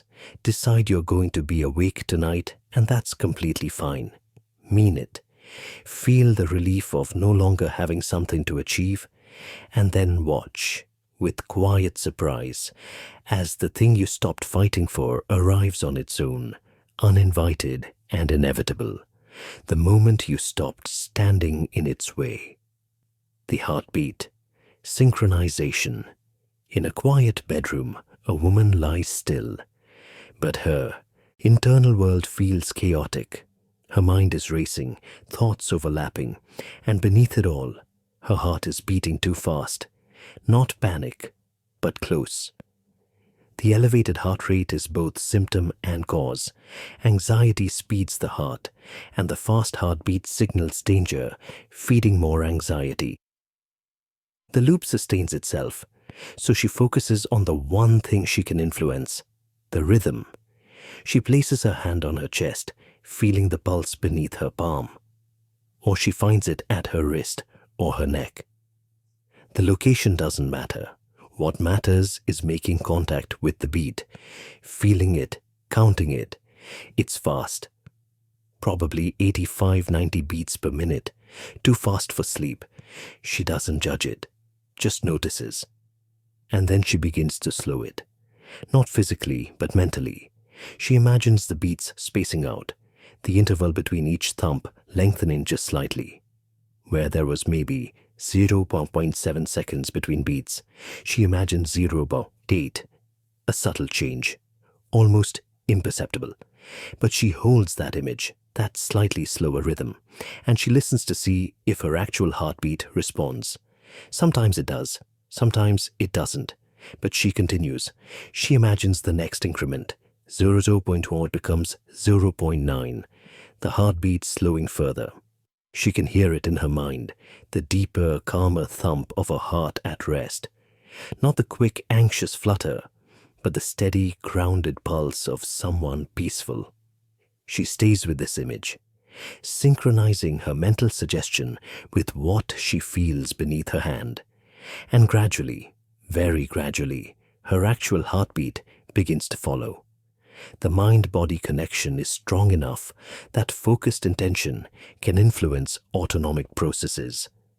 Not completely, not like conscious breathing, but enough. Each beat that slows brings her closer to the physiological state of rest. Her body interprets the slower heart rate as a signal. The threat has passed. It's safe now, and with each beat that aligns with her mental suggestion, her nervous system shifts further from sympathetic activation toward parasympathetic calm. By the time her heart rate has dropped to 70, then 65, her entire system has changed. The racing thoughts have slowed to match the pace of her pulse. The tension in her chest has released, and the heart, beating its slower, steadier rhythm, is now broadcasting a message through her entire body. Rest is here. The heartbeat synchronization works because heart rate variability and heart rate itself are both indicators and drivers of nervous system state. When you focus on your heartbeat and intentionally imagine it slowing, you're using biofeedback principles. The attention itself can influence the rate, and the slower rate then signals your brain to reduce arousal. This technique is used in heart rate variability biofeedback training, where patients learn to influence their cardiac rhythm to manage anxiety and stress. Research shows that simply focusing on the heart can increase parasympathetic tone. Adding the intention to slow it amplifies the effect. In meditation traditions, heart-focused practices are common. The heart is seen as a bridge between mind and body, conscious and unconscious. When you bring awareness to your heartbeat, you're accessing one of the most fundamental rhythms of your being, and rhythms can be influenced by attention and intention.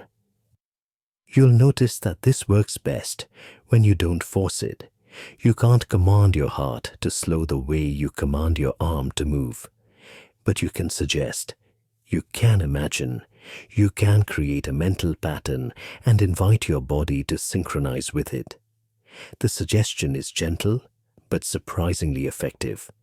The beauty of this practice is that it gives you a concrete focal point, your heartbeat, and a clear direction, slowing it. You're not trying to relax in some vague general way. You're working with a specific, measurable rhythm. And as that rhythm slows, everything else follows.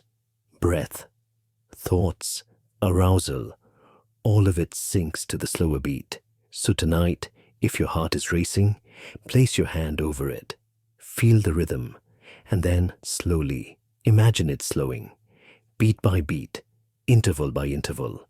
Don't force it, just suggest it, and watch as your body, responding to the suggestion, begins to shift from the quick pulse of alertness to the deep, steady rhythm of approaching sleep.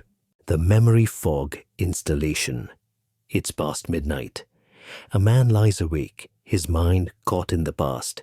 He's replaying conversations from earlier, scenes from last week, old arguments, moments of embarrassment that happened years ago but feel fresh tonight. His memories are vivid, demanding, pulling him backward when he needs to move forward into sleep. So he introduces fog. He imagines a thick gray fog rolling into his mind, not from outside, but from within. It starts at the edges of his awareness, wisps of gray, beginning to obscure the distant memories first. The things that happened in childhood, in adolescence, the fog moves over them, and suddenly they're not as clear. Details blur. Faces become indistinct. The sharp edges of old memories soften into vague impressions. The fog continues rolling in, thicker now. It reaches more recent memories. Last year, last month, the conversations he was replaying minutes ago. The fog covers them too. He can still sense they're there.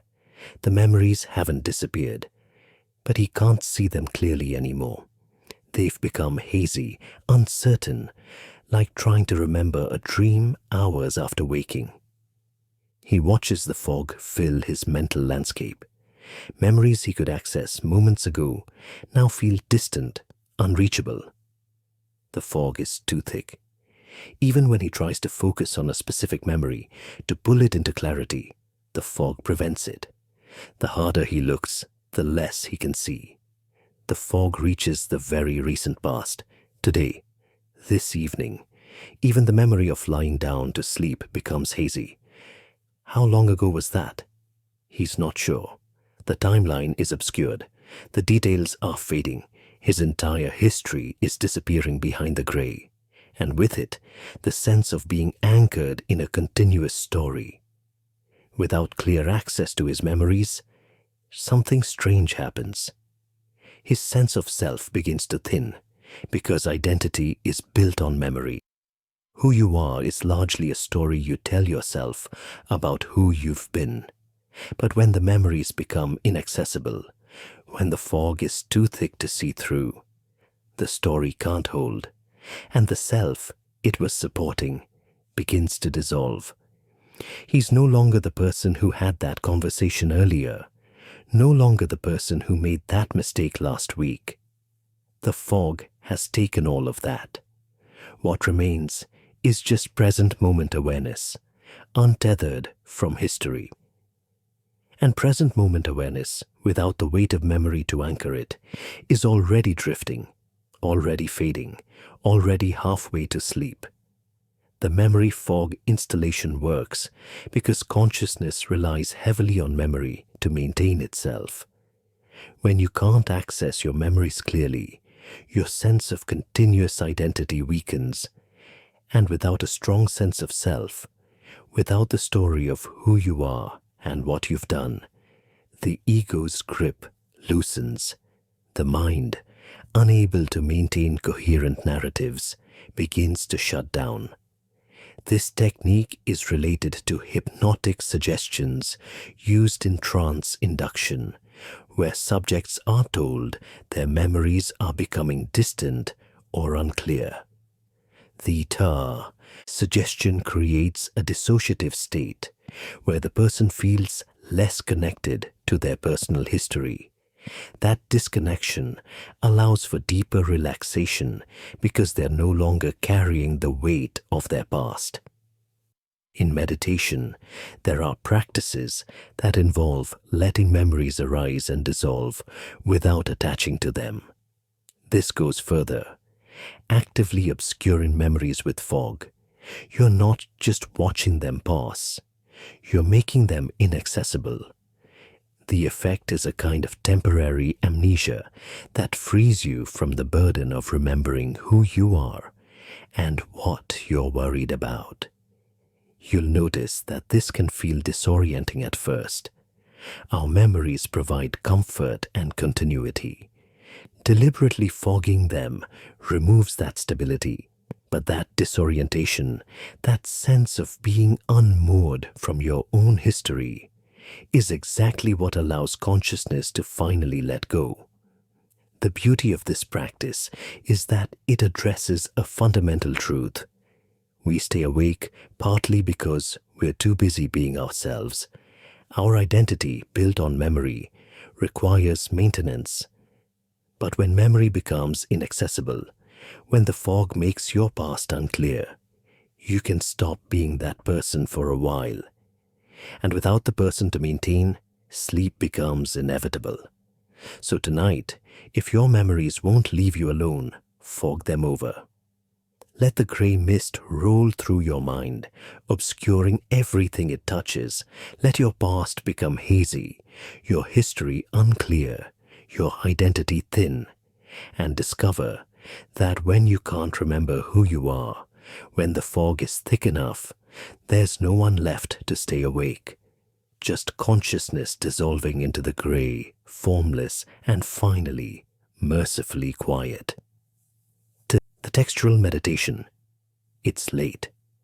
A woman lies in bed, her mind spinning. Thoughts about work, about tomorrow, about the conversation she needs to have. Each thought pulls her further from the present moment, further from the bed she's lying on, further from the physical reality that could anchor her if she'd let it. So she returns to texture. She starts with the sheet beneath her. She focuses every bit of her attention on how it feels against her skin. Not just soft or smooth, but the specific quality of its texture, the slight coolness, the way it's not completely uniform. There are tiny wrinkles, small variations. She feels where her shoulder blade presses into it, how the fabric gathers slightly there. She moves her hand across the sheet, deliberately, slowly, feeling the friction between her palm and the fabric, the almost imperceptible resistance, the way her skin drags slightly, then glides, The texture becomes her entire world. There's nothing else, just this sensation. Next, the pillow. She shifts her head slightly to feel how the pillowcase meets her cheek. The weave of the fabric, the subtle difference between where her face touches and where it doesn't. She notices temperature, slightly cooler where there's been no contact, warmer where her head has been resting. She brings a hand to the blanket. The texture is different here, heavier, a different weave. She runs her fingers across it, feeling each thread, each small irregularity. The blanket has weight, but it also has texture. She feels both, the pressure on her body and the specific sensation against her fingertips. Every few seconds her mind tries to wander, tries to return to the thoughts that were spinning earlier. But she catches it each time and brings it back. Back to texture, back to the specific, undeniable physical sensations happening right now. The sheet, the pillow, the blanket, the pressure, the temperature, the fabric against skin. As she maintains this intense sensory focus, something happens. The thoughts that were so loud, so demanding, can't find purchase. There's no room for them. Her attention is completely occupied by the textural experience, and anxious thoughts require attention to survive. Starved of it, they begin to fade. After several minutes of this complete sensory immersion, her mind grows quiet. Not because she forced it quiet, but because she filled it with something else, something immediate, physical, undeniably present. And in that fullness, in that complete occupation of attention, the mental space for worry simply doesn't exist. Her focus on texture begins to blur. The sensations blend together. She's not sure anymore where the sheet ends and the pillow begins, where her body ends and the bed begins. The boundaries dissolve. And as they do, consciousness itself begins to dissolve with them, pulled down into the soft, textured darkness. The textural meditation works because sensory focus grounds you in the present moment. Anxious thoughts are almost always about the future or the past, but texture exists only in the now. When you give your complete attention to physical sensation, you're cutting off the pathways that anxiety uses to maintain itself. This is a form of mindfulness practice used in dialectical behavior therapy and other therapeutic approaches. It's called sensory grounding. When clients are overwhelmed by emotion or racing thoughts, they're guided to focus intensely on physical sensations, the feel of an ice cube, the texture of fabric, the sensation of their feet on the floor. The technique interrupts rumination and brings awareness back to the body. In neuroscience terms, you're activating the somatosensory cortex, the part of your brain that processes touch, and in doing so, you're redirecting resources away from the default mode network that generates worry and self-referential thought. Your brain has limited attention. Fill it with sensation, and there's no room left for anxiety. You'll notice that this requires active, sustained attention. It's not just touching the sheets absently, it's really feeling them. Investigating every aspect of the texture with genuine curiosity. The more completely you engage with the sensation, the more effectively it crowds out thought. The beauty of this practice is its simplicity and availability. You don't need any tools or techniques. You're already surrounded by texture. The bed itself provides everything you need. All you have to do is pay attention. Complete, undivided attention. And in that attention, the worried mind finally goes quiet, replaced by the simple, honest presence of fabric against skin. So tonight, if anxious thoughts won't stop, stop trying to control the thoughts. Control your attention instead. Place it on texture. The sheet, the pillow, the blanket. Feel everything. Let the sensations fill your mind completely, and discover that when attention is fully occupied by the physical present, there's no room left for the mental past or future. Just the soft, cool, weighted texture of fabric. And somewhere in that texture, sleep is already waiting, woven into the threads. The acceptance of sleeplessness. It's 3:17 a.m. A man lies in bed, chest tight with dread. He's calculated the hours. If he falls asleep right now, he'll get 4 hours. Maybe. But 4 hours isn't enough. He'll be exhausted tomorrow. He'll struggle through the day. He'll make mistakes. The fear of not sleeping has become larger than the sleeplessness itself. So he lets go of the need entirely. He speaks to himself quietly, internally, but with conviction. If I don't sleep tonight, I'll be fine. At first, the words feel like a lie. He won't be fine, he'll be miserable. But he says it again. If I don't sleep tonight, I'll be fine. And this time, he means it differently. Not that it will be pleasant, not that it will be easy, but that he'll survive. That tomorrow will come whether he sleeps or not. That people has stayed awake all night before and lived to tell about it. I might be tired, I might be slower, but I'll be fine. The statement isn't optimism, it's acceptance. Real acceptance. Not the kind where you're secretly hoping the acceptance will trick your body into sleeping, but the kind where you genuinely make peace with the worst case scenario. You stay awake all night, and somehow life continues. With that acceptance, something releases. The chest tightness eases. The mental calculations stop. Because if he's already accepted the outcome, there's nothing left to fight against. No deadline to meet, no goal to achieve. Just the night, stretching ahead, and whatever happens, happens. His body, receiving this message of surrender, stops bracing. The muscles that were tensed against the possibility of failure begin to soften. The vigilance that was keeping him alert, the constant monitoring of whether sleep is arriving, powers down. Because if sleep doesn't matter anymore, there's nothing to monitor. And then in the space created by that acceptance, sleep arrives.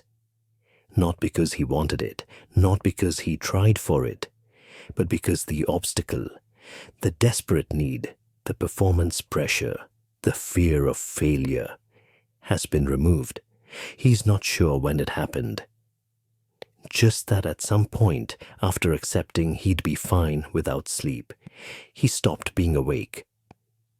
The acceptance, genuine and complete, was the permission his body needed to finally let go. The acceptance of sleeplessness works because the fear of not sleeping creates physiological arousal that prevents sleep. When you tell yourself, I must sleep, or I need sleep desperately, your nervous system interprets that desperation as danger. Something important is at stake. Better stay alert. But when you genuinely accept that you might not sleep and that you'll be okay anyway, the danger signal turns off.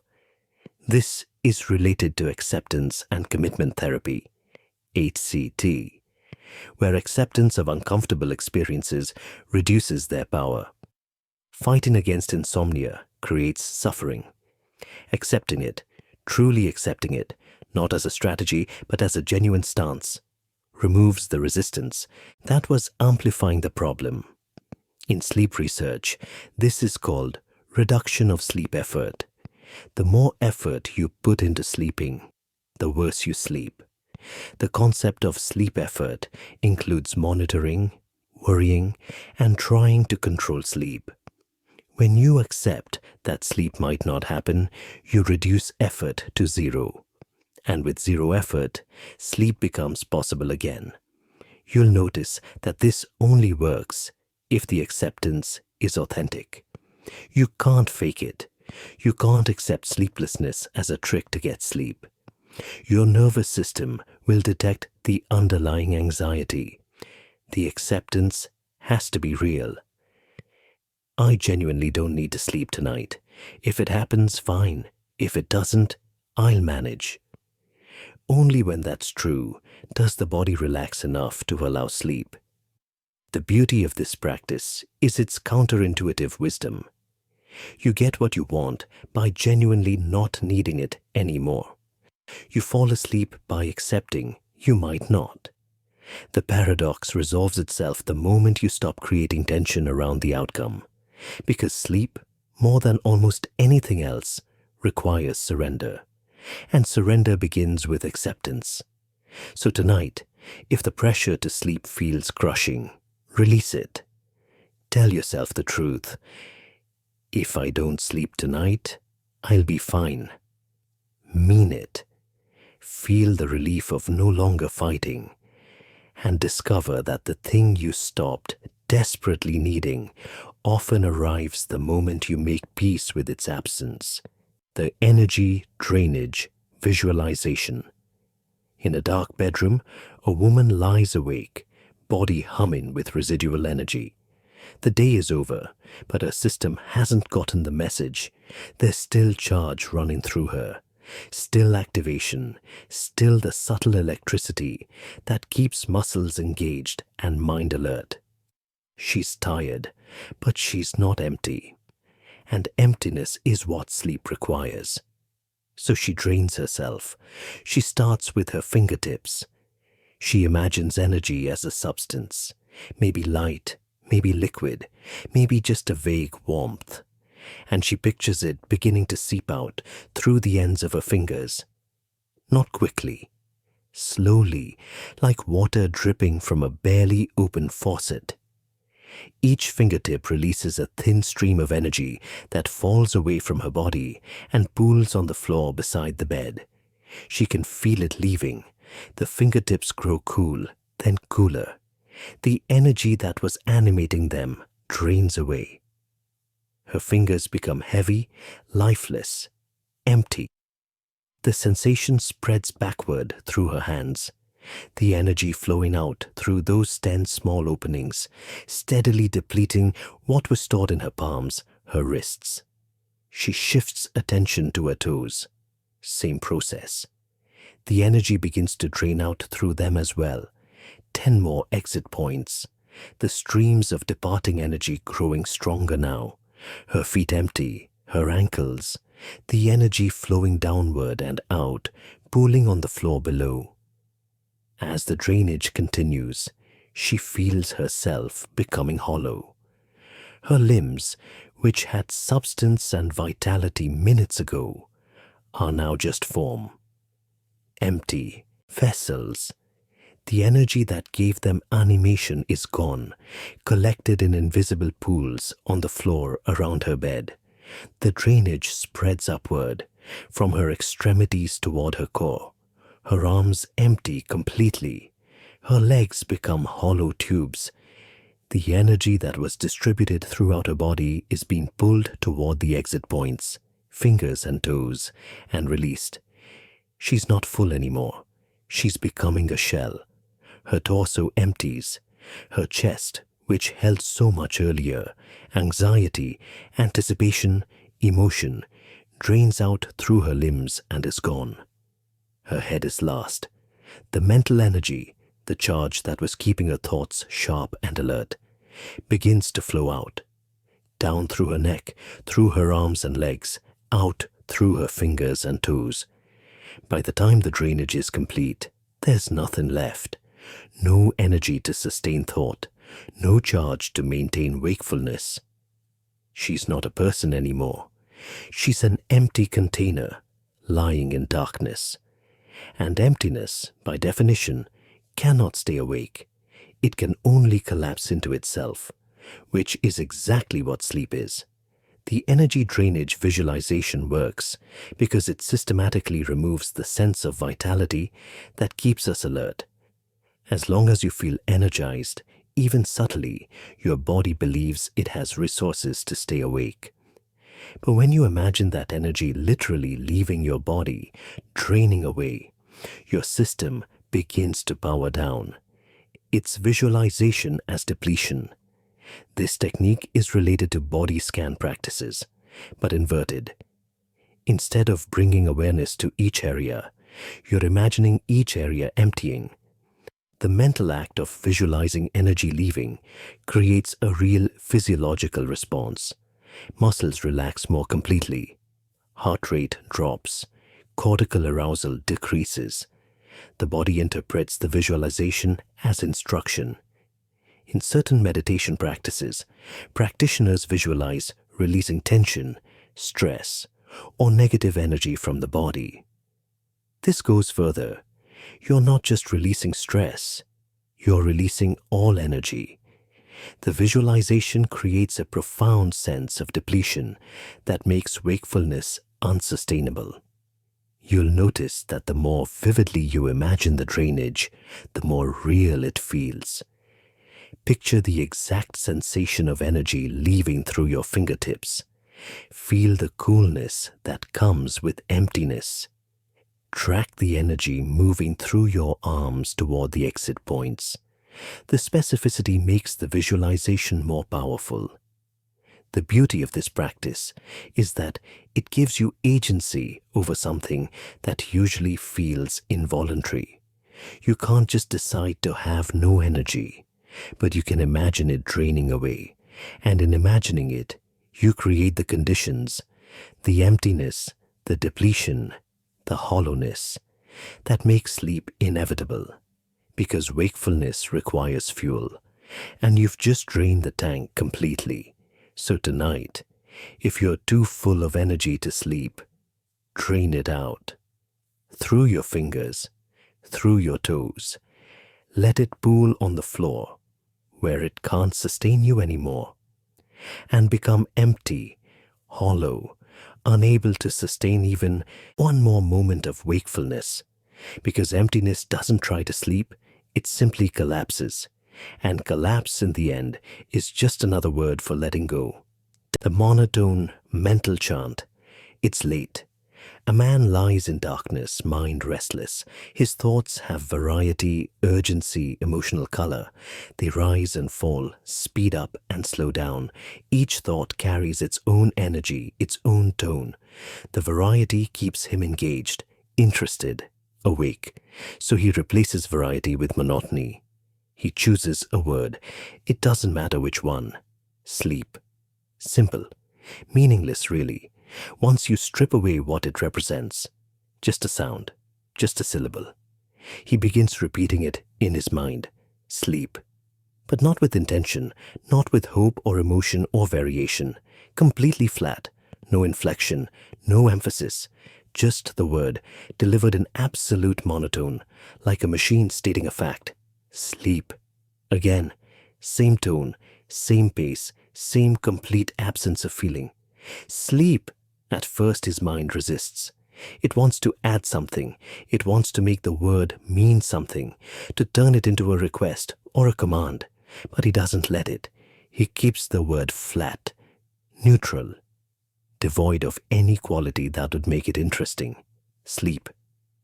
The repetition continues, over and over, no variation, no pause, no change in mental volume or speed.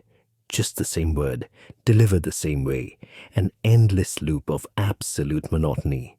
Sleep, sleep, sleep. His mind, searching for something to engage with, finds nothing. The word has no emotional content, no narrative, no meaning left after the 100th repetition. It's just sound, just a mental syllable repeated with mechanical regularity. Sleep, sleep, sleep. The monotony is hypnotic, not because it's interesting, but because it's so profoundly uninteresting that his mind has nowhere to go. Can't build on it, can't react to it, can't find any variation to latch onto. There's just the flat, endless repetition. Sleep, sleep, sleep. He's not sure when he stopped hearing the word as a word. It's just rhythm now, just a beat, just a mental sound with no more meaning than white noise. And in that meaninglessness, in that complete absence of variation, his consciousness begins to dissolve. Because consciousness needs something to be conscious of. And this flat, endless, meaningless repetition is nothing. The monotone mental chant works because it occupies attention without stimulating it. Your mind needs variation to stay alert, changes in tone, pace, content. These things keep you engaged. But absolute monotony starves the attention system. There's nothing to process, nothing to analyze, nothing to react to. Just the same thing, over and over, until the mind gives up trying to find meaning in it. This technique is rooted in mantra meditation, but stripped of spiritual context. Traditional mantras work partly through repetition, partly through the monotonous delivery. The constant, unchanging sound creates a trance state. Here, you're using that mechanism deliberately for sleep, choosing any word and draining it of all variation. In neuroscience, this relates to habituation, the brain's tendency to stop responding to unchanging stimuli. When you repeat the same word in the same tone indefinitely, your brain habituates completely. It stops processing the word as meaningful. And when your brain has nothing meaningful to process, it begins to power down. You'll notice that the key is absolute consistency. Any variation, a slightly different pace, a hint of emotion, a change in mental volume, will re-engage your attention. The monotony must be complete. The tone must be perfectly flat. The word must become a metronome, not a message. The beauty of this practice is its simplicity. You don't need special words or complex techniques. Just one word repeated endlessly, with zero variation. The boredom it creates isn't a side effect. It's the mechanism, and boredom, when absolute enough, when given no alternative, naturally transitions into sleep. So tonight, choose a word, any word, sleep, or om, or calm, or one, and repeat it, flatly, endlessly, with no emotion, no variation, no attempt to make it meaningful. Let it become mechanical. Let it become boring. Let it drain itself of all content until there's nothing left but the empty rhythm of repetition. And in that emptiness, let your mind, starved of anything interesting to process, finally shut itself down. The boundary dissolution. In a dark room, a woman lies still, but something feels wrong. She's too defined, too separate. Her body ends at her skin, and the bed begins where her skin stops. The boundary between self and not self is too clear, too solid, and that clarity, that distinct separation, is keeping her anchored in consciousness. So she blurs the line. She starts with her back, the part of her body pressed against the mattress. Where does she end? Where does the bed begin? She tries to feel the exact boundary, but the more attention she pays, the less clear it becomes. There's pressure, there's contact, but is that her feeling the bed, or the bed pressing into her? The distinction starts to blur. She expands her attention, her shoulders, her hips, her calves, all the points where body meets bed. She stops trying to feel where she ends. Instead, she lets the sensations blend. The firmness of the mattress and the weight of her body become one continuous sensation, not two things touching, but one thing existing. Her skin, which felt like a clear boundary moments ago, becomes porous, permeable. She's not contained by it anymore. She's seeping through it, or the bed is seeping into her. The distinction no longer makes sense. There's just contact, pressure, sensation, no clear division between subject and object. She shifts attention to the air around her. Where does her body end and the air begin? She breathes and the air enters her. Now it's part of her. Then she exhales and it's outside again. But what about the layer of air touching her skin? Is that her or not her? The boundary dissolves further. Even her thoughts begin to lose clear edges. Where do they come from? Where do they go? They arise from something that might be her, or might just be the darkness, or might be the night itself thinking through her. The sense of being a separate consciousness, distinct from the room and the bed and the darkness, becomes uncertain. She's not a person lying in a bed anymore. She's part of the bed, part of the room, part of the darkness. The boundaries have dissolved completely. There's no clear line between what's her and what's not. And without that line, without that sense of separation, consciousness itself begins to fade, because consciousness requires a subject, a self, something distinct, and she's no longer distinct. She's merged, dissolved, gone. The boundary dissolution technique works because the sense of being a separate self is one of the things that maintains wakefulness. As long as you feel clearly defined, this is me, that is not me, you maintain ego boundaries that require consciousness to uphold. But when those boundaries dissolve, when you can no longer tell where you end and the world begins, the self that was staying awake dissolves with them. This is related to mystical experiences of ego death or unity consciousness, described in meditation literature. The dissolution of boundaries between self and environment is both a sign of deep meditative states and a pathway to them. In sleep, this happens naturally. The sense of being a distinct individual fades as consciousness dims. By deliberately inducing boundary dissolution, you're mimicking that transition. In neuroscience, the sense of bodily boundaries is maintained by the parietal cortex. When this region's activity decreases through meditation, sensory deprivation, or the transition to sleep, people report feeling merged with their environment. You're deliberately quieting that sense of separation through focused attention on the ambiguous boundaries where body meets world. You'll notice that this can feel disorienting. The clear sense of I am here provides comfort and stability.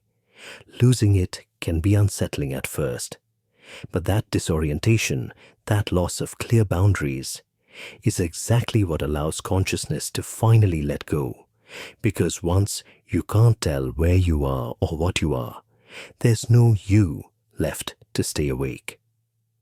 The beauty of this practice is its truth.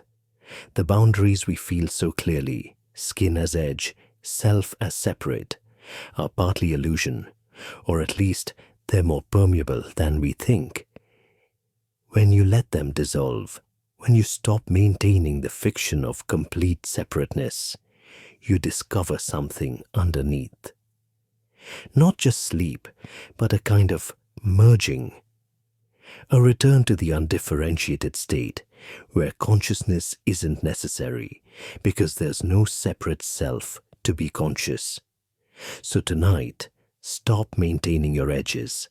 Let the boundary between you and the bed blur, between you and the air, between your thoughts and the darkness. Feel yourself dissolving into everything around you until there's no clear place where you end, and discover that the self that was trying to sleep dissolves too, because it was never really separate from the sleep it was seeking. It was already part of it, just waiting to start pretending otherwise.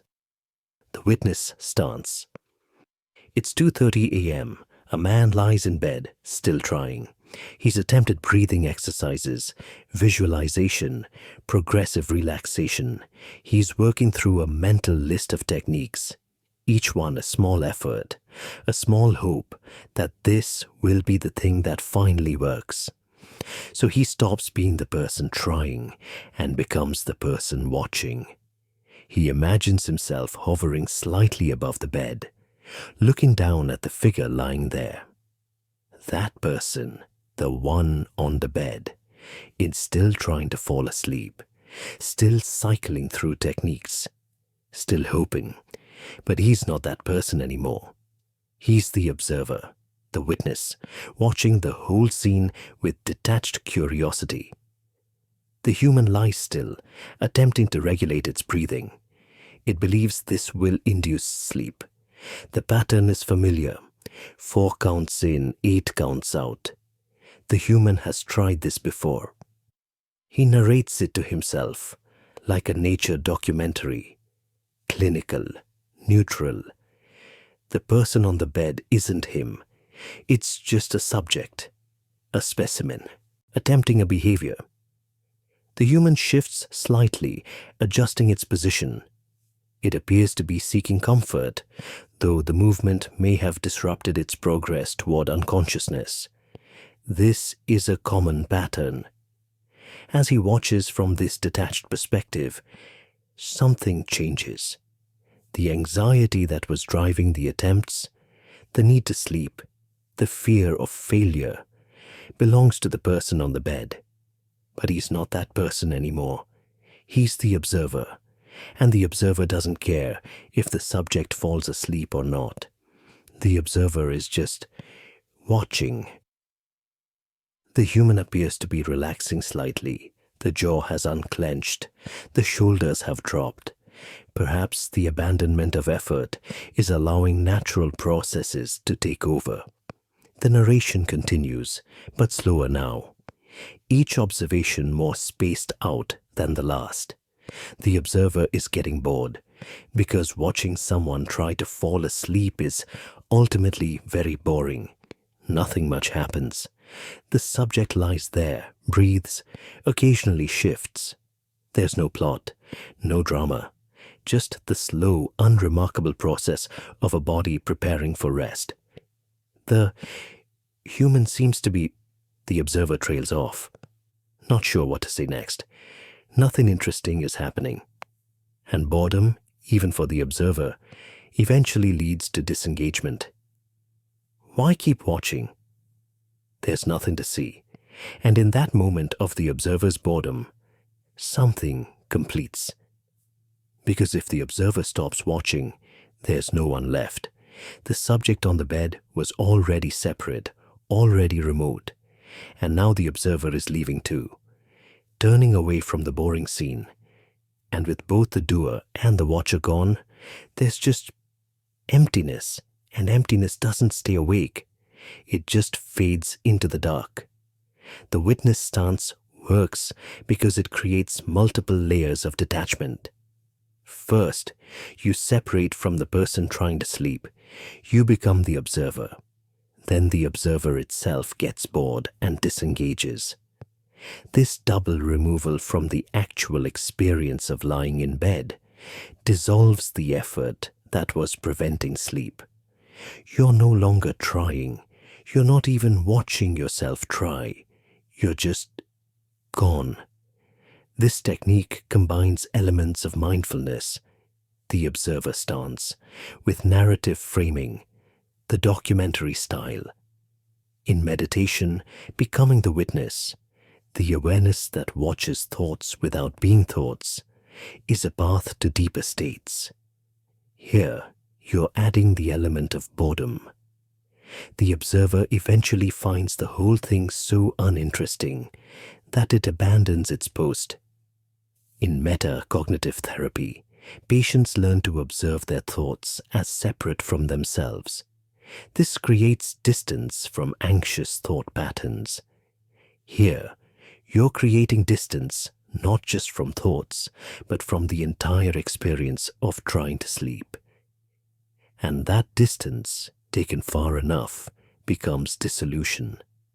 You'll notice that the narration style matters.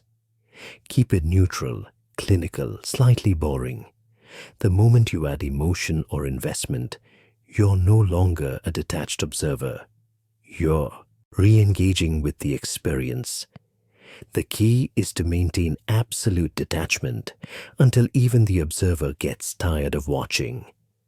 The beauty of this practice is that it addresses the paradox of trying to sleep. You can't try. The effort prevents the outcome, but becoming the witness removes you from the trying. And then the witness itself gets bored and leaves. What remains is no one trying, no one watching. Just the quiet disappearance of all the layers that were keeping consciousness in place. So tonight, stop being the person trying to sleep. Step back. Become the observer. Narrate what you see with clinical detachment. And then let the observer get bored. Let it lose interest in the dull subject on the bed. Let it turn away. And discover that when both the doer and the watcher are gone, there's nothing left to prevent the sleep that was waiting underneath all along. The fictional sleep environment. It's 1:47 a.m. A woman lies in her bedroom, but the bedroom itself is part of the problem. The streetlight outside, the hum of the refrigerator, the awareness of the walls, the ceiling, the closet door left half open. The familiar space that should feel like sanctuary feels more like a cage. Her mind knows this place too well, knows it as the place where she can't sleep. So she leaves. Not physically. She stays in the bed, but mentally, she relocates. She builds a different place entirely.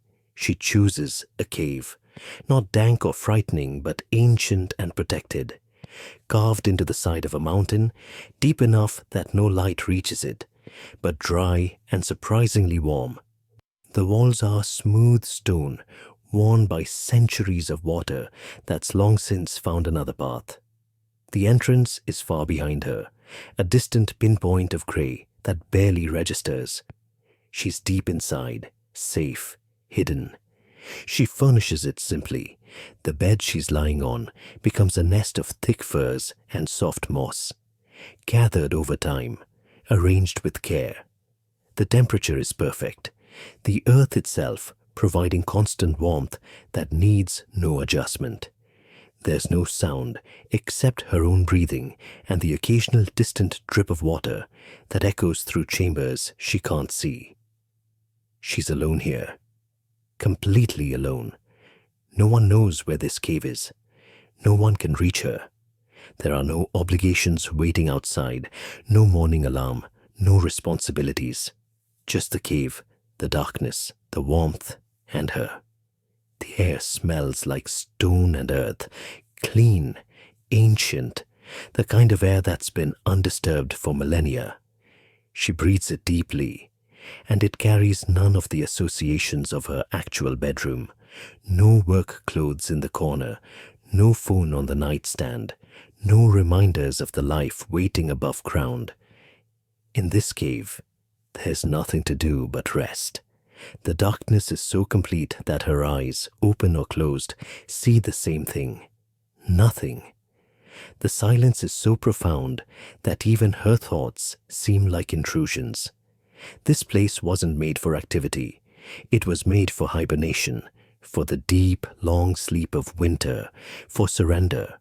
Her body receiving these new signals, stone, warmth, complete isolation, perfect darkness, begins to respond differently. This isn't her bedroom where sleep is often elusive. This is the cave. And in the cave, there's nothing else to do. No reason to stay awake, no possibility of disturbance, just the ancient, patient darkness that's been here longer than she has and will remain long after. She sinks deeper into the furs. lets the stone walls hold her, lets the earth's warmth seep into her bones. And somewhere in that fictional place, more real now than her actual bedroom, her body accepts the environment's suggestion. This is a place for sleeping. Deep, untroubled sleep. The kind that comes naturally when you're protected by stone and wrapped in darkness and completely, utterly alone. The fictional sleep environment technique works because our nervous system responds to context. The bedroom where you've had countless sleepless nights becomes associated with wakefulness, even insomnia.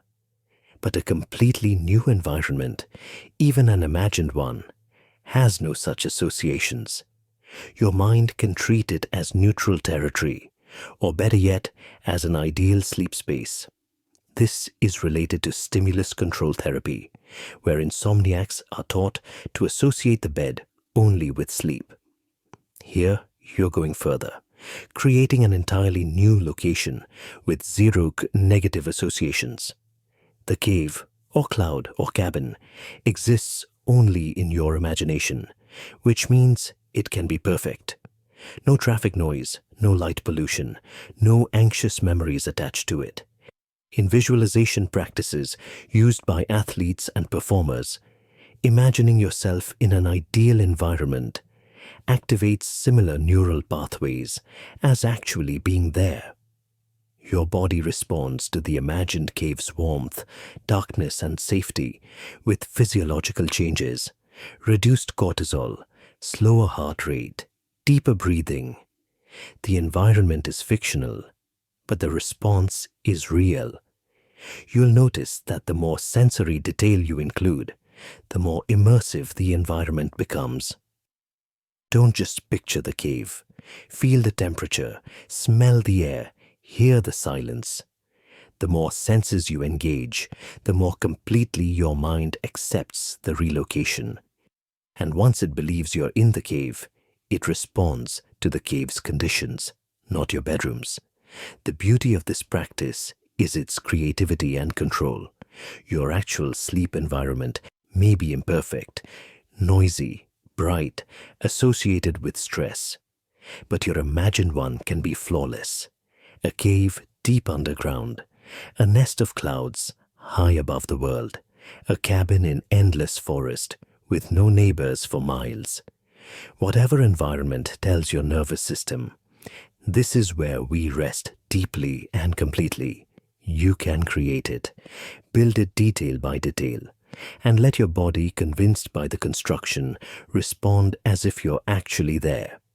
So tonight, if your bedroom has become the place where you can't sleep, leave it.